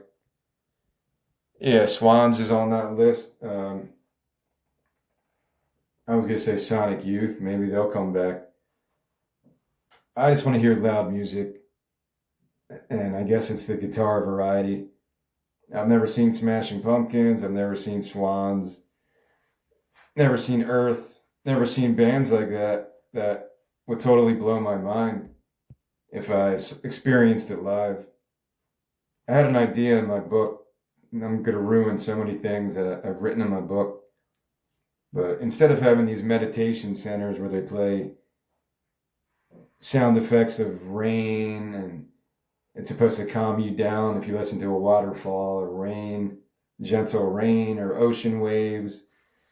Um, Not that I'm against that. I have an album called Oceans, which the concept of that is incorporating ocean waves as the metronome of every song. Let the ocean be your metronome is like the mantra of that album. I'm not against that, but I think it would be cool if you can go to like a meditation center for an hour after work and all they play is like Sonic Youth or Earth, Glenn Branca, Swans, and the form of meditation is just going nuts, primal screaming, dancing to the music like a freak, like I do if I ever dance, waving your arms around, just going absolutely nuts. More worse than even the Elaine dance from Seinfeld, which actually isn't that bad. I like the Elaine dance, but I think that would be cool as a meditation. The opposite. You don't want silence. You just want to have this loud, earth distorted guitar droning metal to put your head right because it kind of does that for me. I'll listen to Earth if I get through it in one sitting, or if I'm walking or exercising, which I'm still trying to do every day now. I have a weird routine going. But Earth, if I can get through 73 minutes of that drone, I feel like a different person after it. You got to go buy that album or listen to it and experience that drone metal. It's so much better than other kinds of heavy metal. At least for me, I'm a drone guy. I'm a drone guy, so it hits me on every level. Um, yeah, so go check out Earth. Maybe they're a bigger influence than I even think. Or Swans and Glenn Branca. Really enjoy that type of experimental rock because it is like in the same vein as krautrock or progressive rock. No Wave was just as experimental, and that's the type of stuff I want to get more deep in, more involved with in terms of a community who enjoy that type of artistic approach. It's a surrealistic type of music. No Wave reset the rules because there weren't any rules. You could have Sarah Lipstate Noveller just playing crazy stuff on her guitar, looping it. A lot of people took that. Juliana Barwick is kind of a master at that, making different loops. I wouldn't consider her no wave. She's just making this crazy, ethereal, Cocteau Twins, angelic music. Probably the best I've heard is Juliana Barwick. Another musician I would love to see live because I'm a huge fan of her stuff. Her music's instantly recognizable. I'm like, oh, this is definitely Juliana Barwick. It's like she's incorporating this weird, her own special atmosphere. I don't know what it is. I don't know what goes on in her head, but she's done collaborations too. Recently, I talked about it with Mary Lattimore, another great ambient artist, and somebody from Sigur Rós, maybe. I never mentioned Sigur Rós, but I was into them too. I remember driving to Seaside Heights because one of my friends had a house down there, and the whole ride I would just listen to Sigur Rós. Um, I got pretty deep into that at one point in my life. I still enjoy it, but I don't listen to it as often. That's a form of progressive rock. I don't think that's too bold to say. The dude's voice is just spectacular. He's got one of the craziest voices. I don't know the people's names, but Sigur Rós, they got pretty big. So I don't have to talk about them too much. But yeah, they're so good. They've been around since '94. Yeah, Jonesy, he's done a lot of stuff. If that's how you say his name, I think he did an album with Juliana Barwick. Let me see if that's true or not. Jonesy and Juliana Barwick. You could check out her whatever page, wherever you get your music. Look up Juliana Barwick if you never heard of her. Yeah, she's got a song called In Light featuring Jonesy or Johnsy. I don't know how to say his name. Juliana Barwick, In Light. That might have been on the Healing is a Miracle.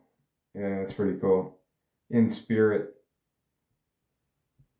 Yeah, it's really cool though. I respect her as the best ambient there is, Juliana Barwick. But I'm going off topic. Yeah, so even though I'm the only instrument I've ever played is acoustic guitar, I don't want to be put in any kind of box like that. Eventually, I want to get loud with it because I love that type of music. If I'm able to do that, that's only going to add to my creative ambition. And this song is a good example of what I'm trying to do. And it's not really that unusual that I do stuff like this. Dun dun dun dun dun dun dun dun dun dun dun dun dun dun dun dun. Dun dun dun dun dun dun dun dun dun dun dun dun dun dun no enemy, no your enemy. The reason I'm not too pissed off about not having my possessions anymore, not having my guitars, not having the ability to create stuff, because I'm still creating stuff like this, which could help me later as a blueprint. Because I did it like this before on my road trips. When I'm driving, I would just hum stuff into my phone or my recorder. The original melody to Waitress from Mars was from some stupid melody I had in my head walking to the Philly Stadium to work, driving home from work, driving to work. There was always stuff going on where I wanted to create music like that, and thankfully I had a phone that I could do that.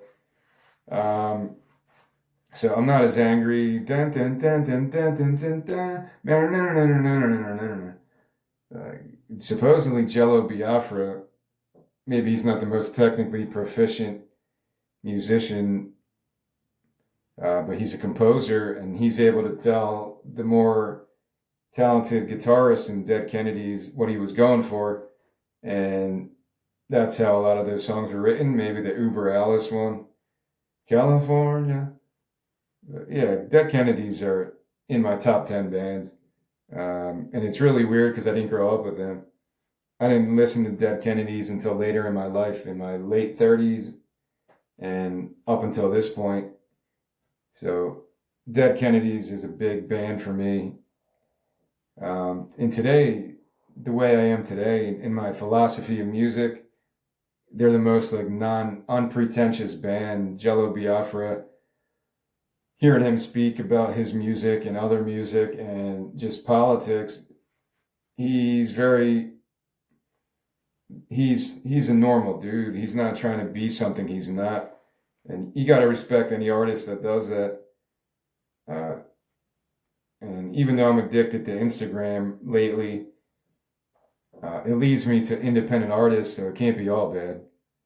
I find cool visual artists, I find cool musicians, comedy stuff, and the only avenue I have is the same thing, to use social media as a tool to at least try to get myself out there. I wasn't doing this ever until 2020.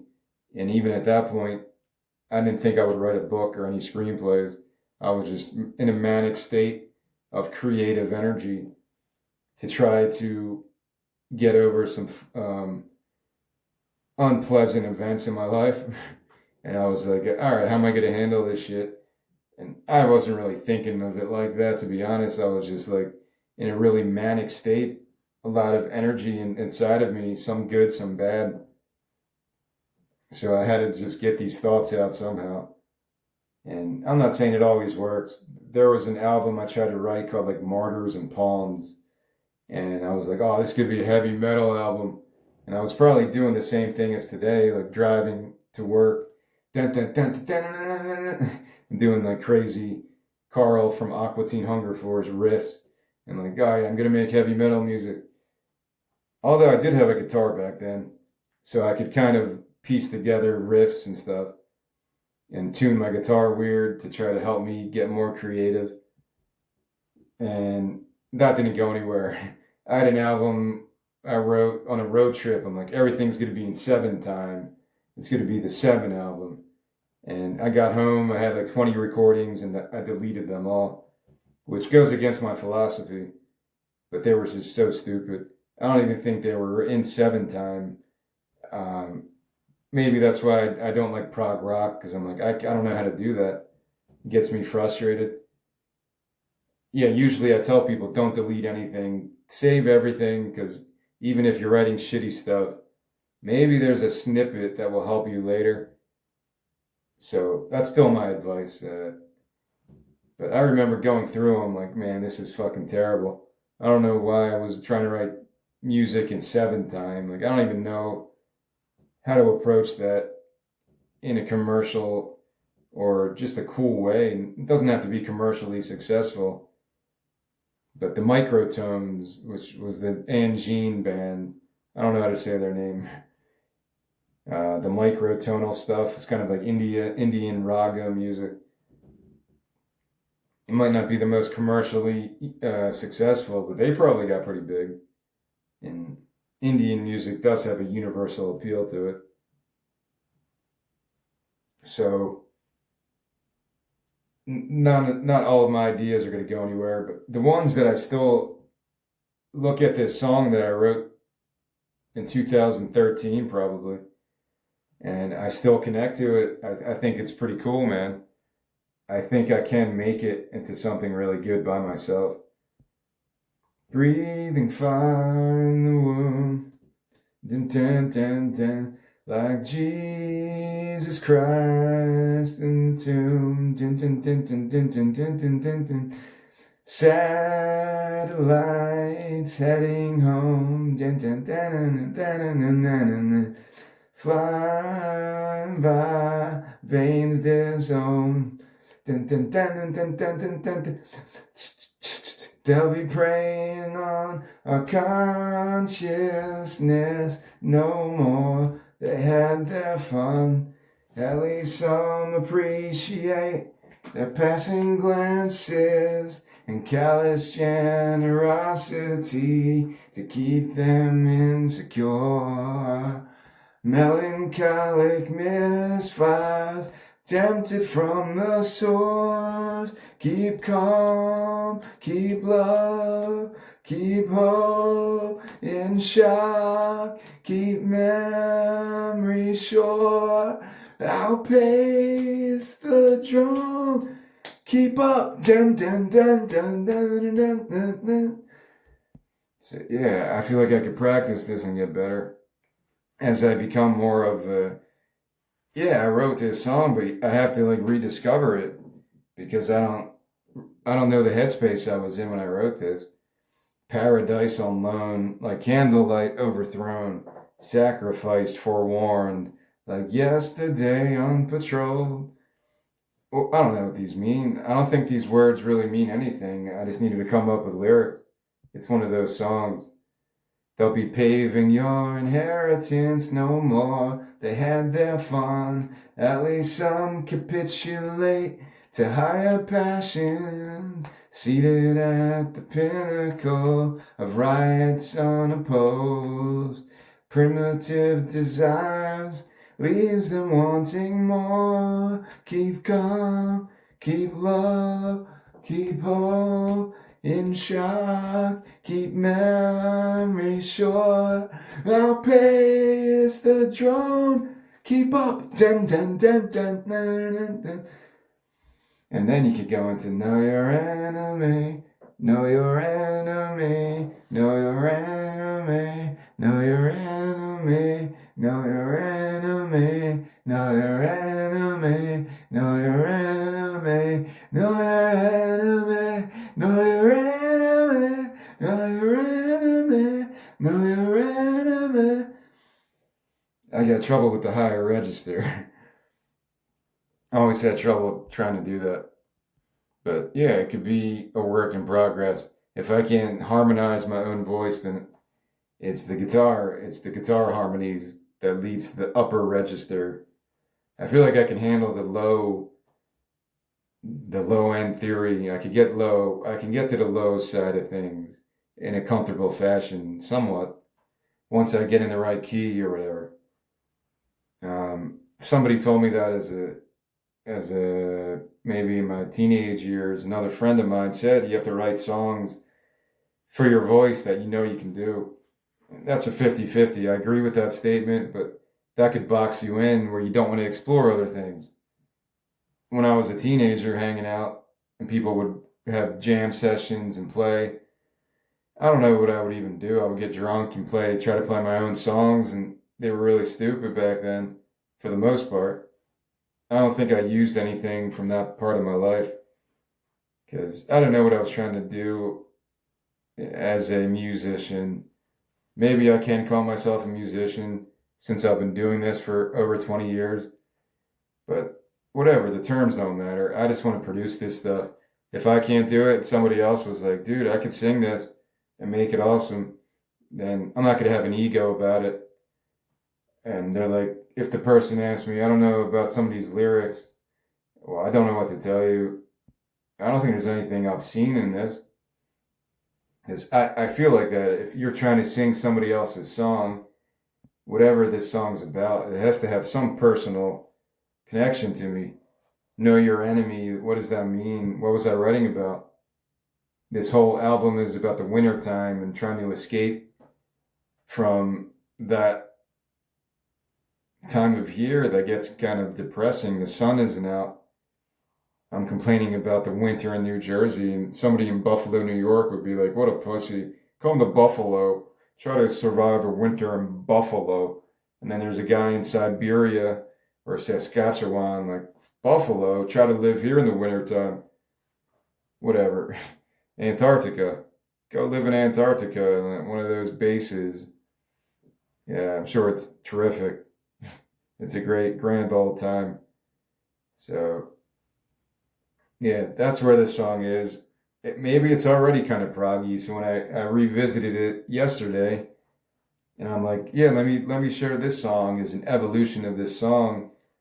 How's it going to evolve? Maybe it was already in my head that this is a proggy type of song in my own style. It's not Genesis. It's not really King Crimson. It could have some crazy guitar parts like I just did. The ending of this song could have a cool, epic, technical stuff that I would really have to practice on this one. Or bring in other people to play these parts. But I really like the chorus now that it's in my head. Know your enemy, know your enemy. It gets real epic and dramatic, and I'm not always a fan of that, but also it works in songs like this. I kind of want to go through more songs on this album, but I'm going to restrain myself because some of them also have proggy elements. Maybe this is my prog album. I never realized it till right now. Yeah, I have a song called A Walk to Kenosha, and it's got kind of a weird melody to it. It's a bluesy song, though, and it could get very heavy guitar solos on this. When they lay themselves to rest, excommunicate the dead, but the voices won't relent until the demons catch their scent. Dun, dun, dun. When mayhem mixes with the calm. It's a very bluesy song. It's just 1, 2, 3, 4. It's not a waltz, nah. So there's a possibility for this entire album to need some guitar parts. I'll get Steve Hackett. I'll be like, "Yo, Steve Hackett, man, you wanna play all these crazy guitar solos for me?" Yeah, sure, buddy. Steve Hackett. He's probably in England. I don't really know a lot of his catalog. I think he had an album recently. Steve Hackett, 76. Right on, buddy. Keep on rocking, man. Hackett was on 6 Genesis studio albums and other stuff. Yeah, he's pretty cool. That was his Voyage of the Acolyte from 1975. I just happened to find that album, kind of like what happened with Jean-Luc Ponty. I found Civilized Evil at all places. It was like the Holy Redeemer thrift store in some suburb of Pennsylvania near Philly. The Holy Redeemer thrift store. It was a place to get cheap CDs sometimes. And I saw Jean-Luc Ponty vinyl record for Civilized Evil. You talk about prog rock. See, I do have some progginess. That's prog rock. Jean-Luc Ponty, and he played with that violinist Grappelli, maybe, and other stuff. Like I do enjoy that. That's more of a synthy thing, but he's like a really good violinist, I guess, or whatever you want to call it. But yeah, he's amazing music. So you never know where you're going to find stuff. I never knew Steve Hackett, who he was, until I found that album in my 30s. Looking for cheap records was a big way to educate myself and find stuff I didn't know about. So yeah, I'm not completely ignorant to prog rock. It's something that's intimidating to me. I think that's the point of this. It's intimidating because these people are amazing technical musicians, and I've never really been that in my life. But I'm all about practicing and working hard. So if I have to practice 8 hours a day and never sleep, then that'll be my life until I'm dead. I think that's a good way to approach this. Don't be afraid of hard work. That's a good philosophy. As long as the work is honest and the people around you are honest, then I'm not afraid of hard work, especially if you're working with yourself. So they mentioned Foxtrot, 1972 by Genesis. Includes Hackett's guitar solo composition Horizons, which he based on a suite for cello by Bach. Again, classical music leading to progressive rock, leading to amazing guitar solos. Like everything's connected in that ether of music. So don't be that stupid kid like me who didn't appreciate classical music early on. And it's not like I really know it now, but I'm not afraid to experiment with it or explore it and find the next symphony fantastique that completely takes me to a different area of consciousness, because that's an album I want to listen to in the winter to escape from whatever bullshit. Just the winter time, the bullshit of winter and cold weather. So he's pretty well known, Steve Hackett. I just didn't know who he was until later in my life. There's a lot of guitarists I don't know. I don't even know Jeff Beck. I barely ever could recognize his guitar sound. I don't know Jeff Beck at all. So I'm not afraid to say this stuff. I'm not going to pretend to be that knowledgeable. But that's why I picked this song today. Tonight. I think it has a proggy, organic nature to it, with kind of a weird melody that I don't know where it really came from back then when I wrote this. But even though it's a simple time signature, it's just breathing fire in the womb, 6, 4, 5, 6, 7, like Jesus Christ in the tomb, 5, 6. Yeah, it's not difficult. but it's a weirder song. Maybe because I just know the type of songs I write. This is one of the weirder ones I've ever done, and it's kind of overly dramatic with the chorus. Know your enemy, know the enemy, know your enemy, know the enemy, know the enemy. You could go all out proggy there with orchestration. Recently, another thing on Instagram I saw was Patti Smith in Italy performing Because the Night with like an Italian opera. It took that song to a different level of power. I don't know, man. Italian people must have some power musically. They can conjure the old gods of music from the Roman times. Go look up Patti Smith in Italy, and she had this whole fancy stage with a composer on stage with her playing the piano, and she's just belting out Because the Night to this orchestra playing with her, kind of like what Metallica did years ago, where they had a classical symphony to some of their songs. And it's very enjoyable to go that direction. I'm sure Patti Smith was like, never thought that would happen. Maybe that Because the Night. I think Bruce Springsteen wrote that song, right?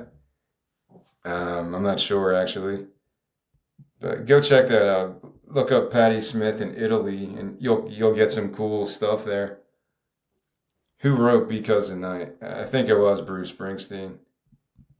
Who wrote Because the Night? It's a great song. It's a very powerful bridge to that song. Yeah, it was co-written. Sorry, Patti Smith. It was co-written by Springsteen and Patti Smith. It's really good. Springsteen wrote the music, but struggled to finish the verses. So then he gave the track to Patti Smith. Yeah, really cool. I guess he performs it too sometimes. I want to look at the lyrics of that song since that's in my head. And that's how I'll end this. I'll just read those lyrics. Because the Night lyrics. I want to say there's a part that's just very memorable. I don't know if it's a bridge or if it's just another verse. Let me see if I can find it. I guess it's this part.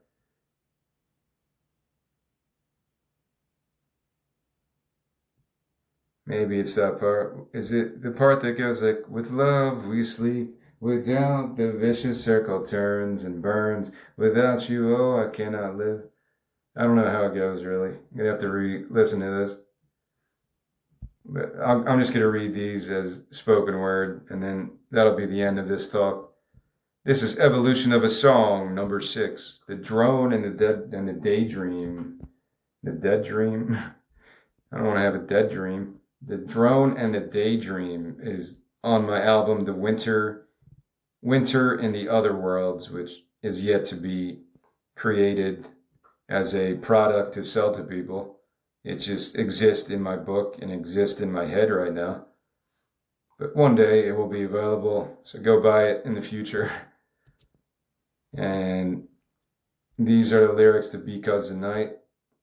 I said I wanted to create a podcast where I just pick 5 songs and talk about them with other people, hopefully. I think people get sick of my voice. Talking for 2 hours is kind of weird. I've done it a lot now, but it's not like I don't repeat myself. I'm sure my voice gets kind of grating and annoying to people. But I think that's a cool idea for a podcast because a lot of people do love lyrics as poetry. So you could pick 5 songs and talk about each song, analyze the lyrics. And I think you can get away with that and not have copyright problems because you're not actually playing the music. You're reading each stanza and then talking about Patti Smith or her experience with Bruce Springsteen, educating people about this song. And then you pick a Stevie Wonder song, you pick an Adele song. You could go anywhere. You could pick Lady Gaga. You could pick Sublime. And you could have people who listen to the podcast suggest whole albums of great lyrics. Bright Eyes, Phoebe Bridgers,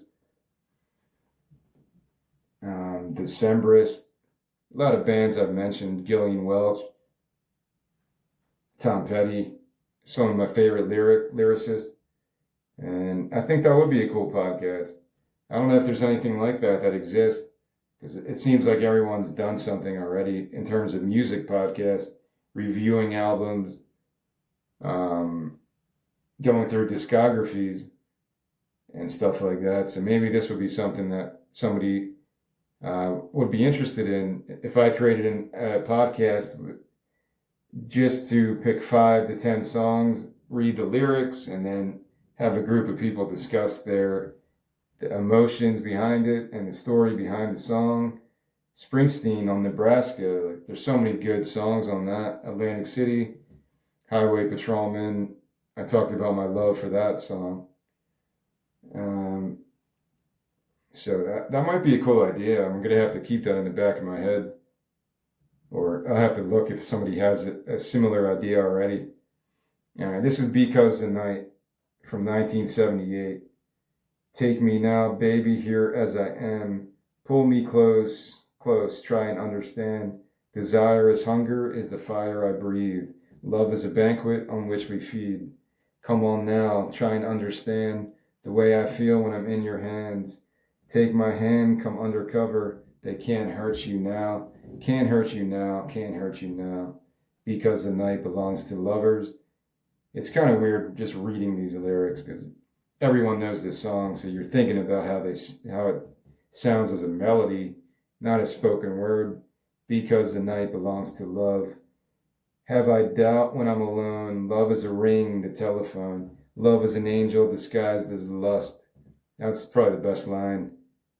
Love is an angel disguised as lust.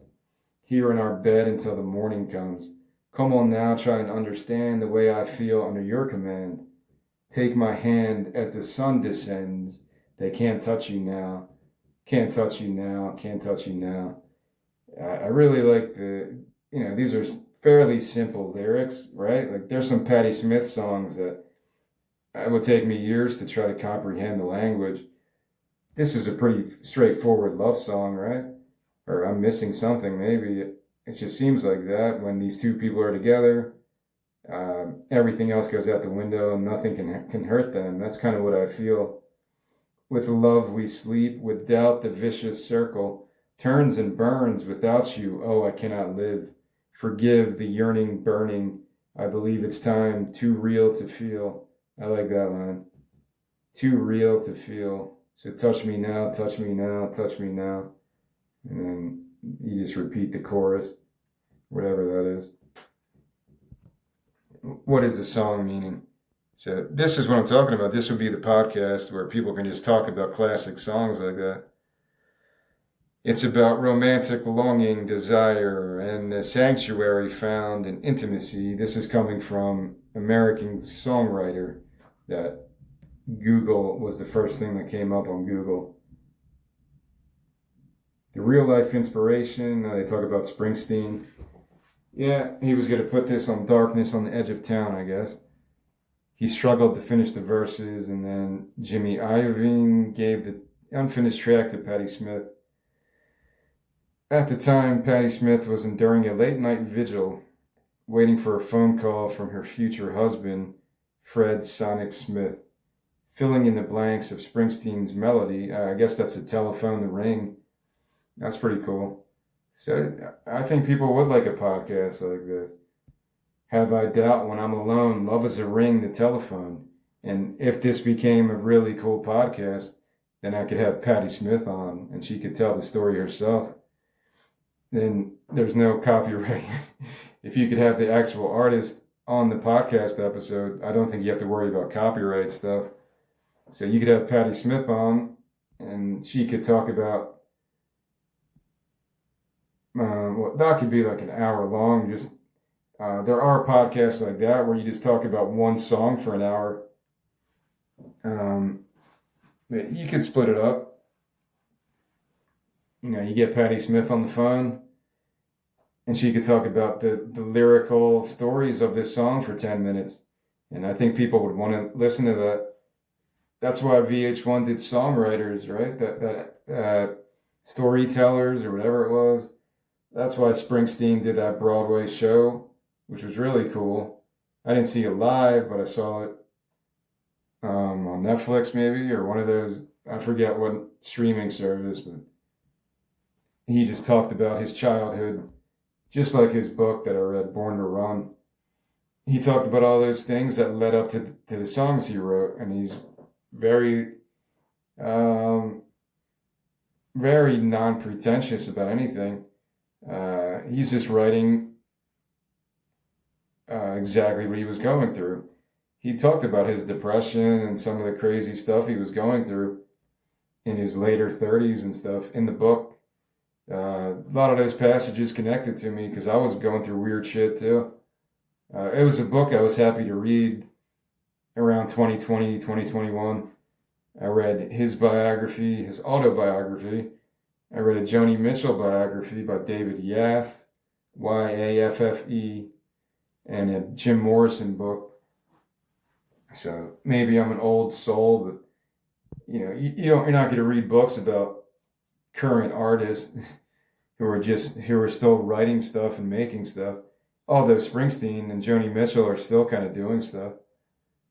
Regretfully, Jim Morrison, unless he faked his death, I guess he's in the spirit world somewhere, stardust to stardust.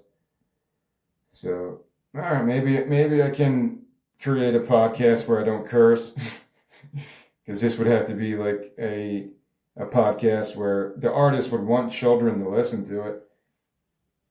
If you go through a Beatles lyric or Jim Morrison lyric, you try to pick clean songs with no cursing, no profanity, no crazy sexual stuff. So the one Jim Morrison song about the Oedipus thing, mother, father, Jim Morrison. Well, I don't even remember what song that is. Is it When the Music's Over? Jim Morrison lyrics about Oedipus. I'm probably the only person to ever search this. Jim Morrison lyrics about the Oedipus complex. Is that going to give me anything? Jim Morrison, blah, blah, blah. Yeah, that's from the end. All right, it's not When the Music's Over. His long songs are the best, though. The end and When the Music's Over. Because it's a drone, man. I'm a drone guy. I'm reminded of that Fred Armisen from Portlandia when he's like, I'm a little guy. I'm just a little guy. I'm a drone guy. If you're a fan of Portlandia, that's one of the best skits. When Fred Armisen's like, I'm a little guy. I'm just a little guy. I don't know why, but that one makes me crack up when I just think about Fred Armisen. Little guy. I'm just a little guy. Besides I'm just a little guy. I'm just a little guy. Well, look it up in Portlandia. I can't share it right now. But I'm looking at the pictures and it's fucking hysterical. Garmin. I'm just a little guy. All right, what was I talking about? Jim Morrison.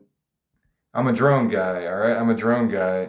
And I like the Doors a lot because they drone out with crazy instrumentals, psychedelic. The Killer Awoke. I think Michael Gira is a fan of Jim Morrison. Maybe that's why he likes writing longer songs like that. This is from the end. And it is kind of an Oedipus thing. Yeah. The killer awoke before dawn. He put his boots on. He took a face from the ancient gallery and he walked on down the hall. He went to the room where his sister lived, and then he paid a visit to his brother. And then he walked on down the hall and he came to a door and he looked inside. Father, yes, son, I want to kill you. Mother, I want to. Yeah, it's one of the most memorable, or I'm sure the other members of the band were like, what the fuck? Like the other people in the band were probably like, I don't know if I'm cool with this, man. Yeah, it's pretty good though. Um, all right, John Densmore. This is from Reddit, so I don't know if this is gospel. Was apprehensive about showing his parents the debut album because of that line, "Mother, yes, son, I wanna." Yeah, he was referencing the Oedipus thing, so that's pretty funny, man. Why not? We learn about Oedipus through Shakespeare. That's acceptable. So why can't you learn about Oedipus through The Doors and Jim Morrison? When I was in high school as a freshman, I remember taking an English class with the teacher. Again, thank you to the great teachers in my high school. And she was, I think it was that year, whatever Shakespeare play we were looking at or reading, and it was referencing the Oedipus thing. Is it Hamlet? I don't know. Is it Macbeth? I don't remember the difference between these plays. I don't know this stuff. But they specifically talked about the Oedipus connection in one of these things. So, whatever. I'm not going to talk about Oedipus for 30 minutes now. But this is the cool part of a show about lyrics because it will take a stream of consciousness into other areas of music history. You can't get Jim Morrison, but you could get the other guy who Billy Corgan interviewed, Krieger, I think was a guitarist, the Doors members who are still alive. Maybe Jim Morrison really did fake his death, like Tupac. That was the mythology. Who are still alive. I'm pretty sure the guitarist is. Robbie Krieger is the guitarist, and John Densmore the drummer. Jim Morrison allegedly passed away in 71. Ray Manzarek was in 2013. R.I.P. But yeah, because if you're that big as Jim Morrison, maybe Kurt Cobain faked his shit. It was a big conspiracy because he was like, Seattle police, just pretend I'm dead. I just want to live in Barbados alone and make art. I want to make watercolor paintings, water paints. I'm tired of grunge. I'm sick of all the shit. I'm sick of being famous. I'm sick of being addicted to drugs. So I'm going to fake my death by suicide. And that's how I'll be remembered as a badass artist that went out like that. Jim Morrison, the same thing. Maybe he thought that too. He's like, fuck that, man. I'm tired of being famous in the public eye, getting arrested for showing my dick at a concert, allegedly, getting arrested for all this obscenity charges. I just want to live and create stuff as a puppeteer. So you'll be walking through Paris, or maybe he went to Istanbul, some other weird place. Not that it's a weird place, but whatever. He's from America, growing up in Florida to California. Now he's in Istanbul and he's doing street performances with puppets. But no one knows he's really Jim Morrison. Crazier things have happened. People fake their deaths. All right, I'm going to stop this here because I'm just going off any kind of sanity here. I did make it over 2 hours. I said I usually do that. Once I start talking this much, it kind of goes longer and longer. If anyone made it this far, I don't know what's wrong with you, but thanks for listening to this. I'll do that sometimes, even Joe Rogan or other my favorite podcasts that kind of zone me out in a good way. I'll just put it on before I go to sleep, and then that's how I kind of get through it. But yeah, if you listen to this whole 2 hour talk right here, then yeah, much love. I can't believe you made it through this shit. And I guess that's all. Tomorrow is Monday. And what am I going to be doing tomorrow? Let's see if I have a plan. The only thing I plan is what I'm going to be talking about, but I don't really take the time to organize an outline, as you can tell. That's why I'm talking about Oedipus, which has nothing to do with the song today. Tomorrow is Monday, the 15th, and I'm going to go through an entire album because it's a short album called Going Tribal. That should be fun because it's about tribal beats. I don't know percussion. I just don't know how to perform drums, how to be a drummer, how to perform any kind of beats, hip hop stuff. But I love that stuff. Like, yeah, I do enjoy that. Joy Formidable was my favorite band for a while. When I saw them live, I just fell in love with them. Partially because Ritzy Bryan is amazing. Ritzy Bryan as a guitarist, as a singer, the energy she brings, the bassist is amazing, and the drummer was absolutely insane. When I saw it live, I was like, all right, this band is crazy, legitimately just absolutely insane.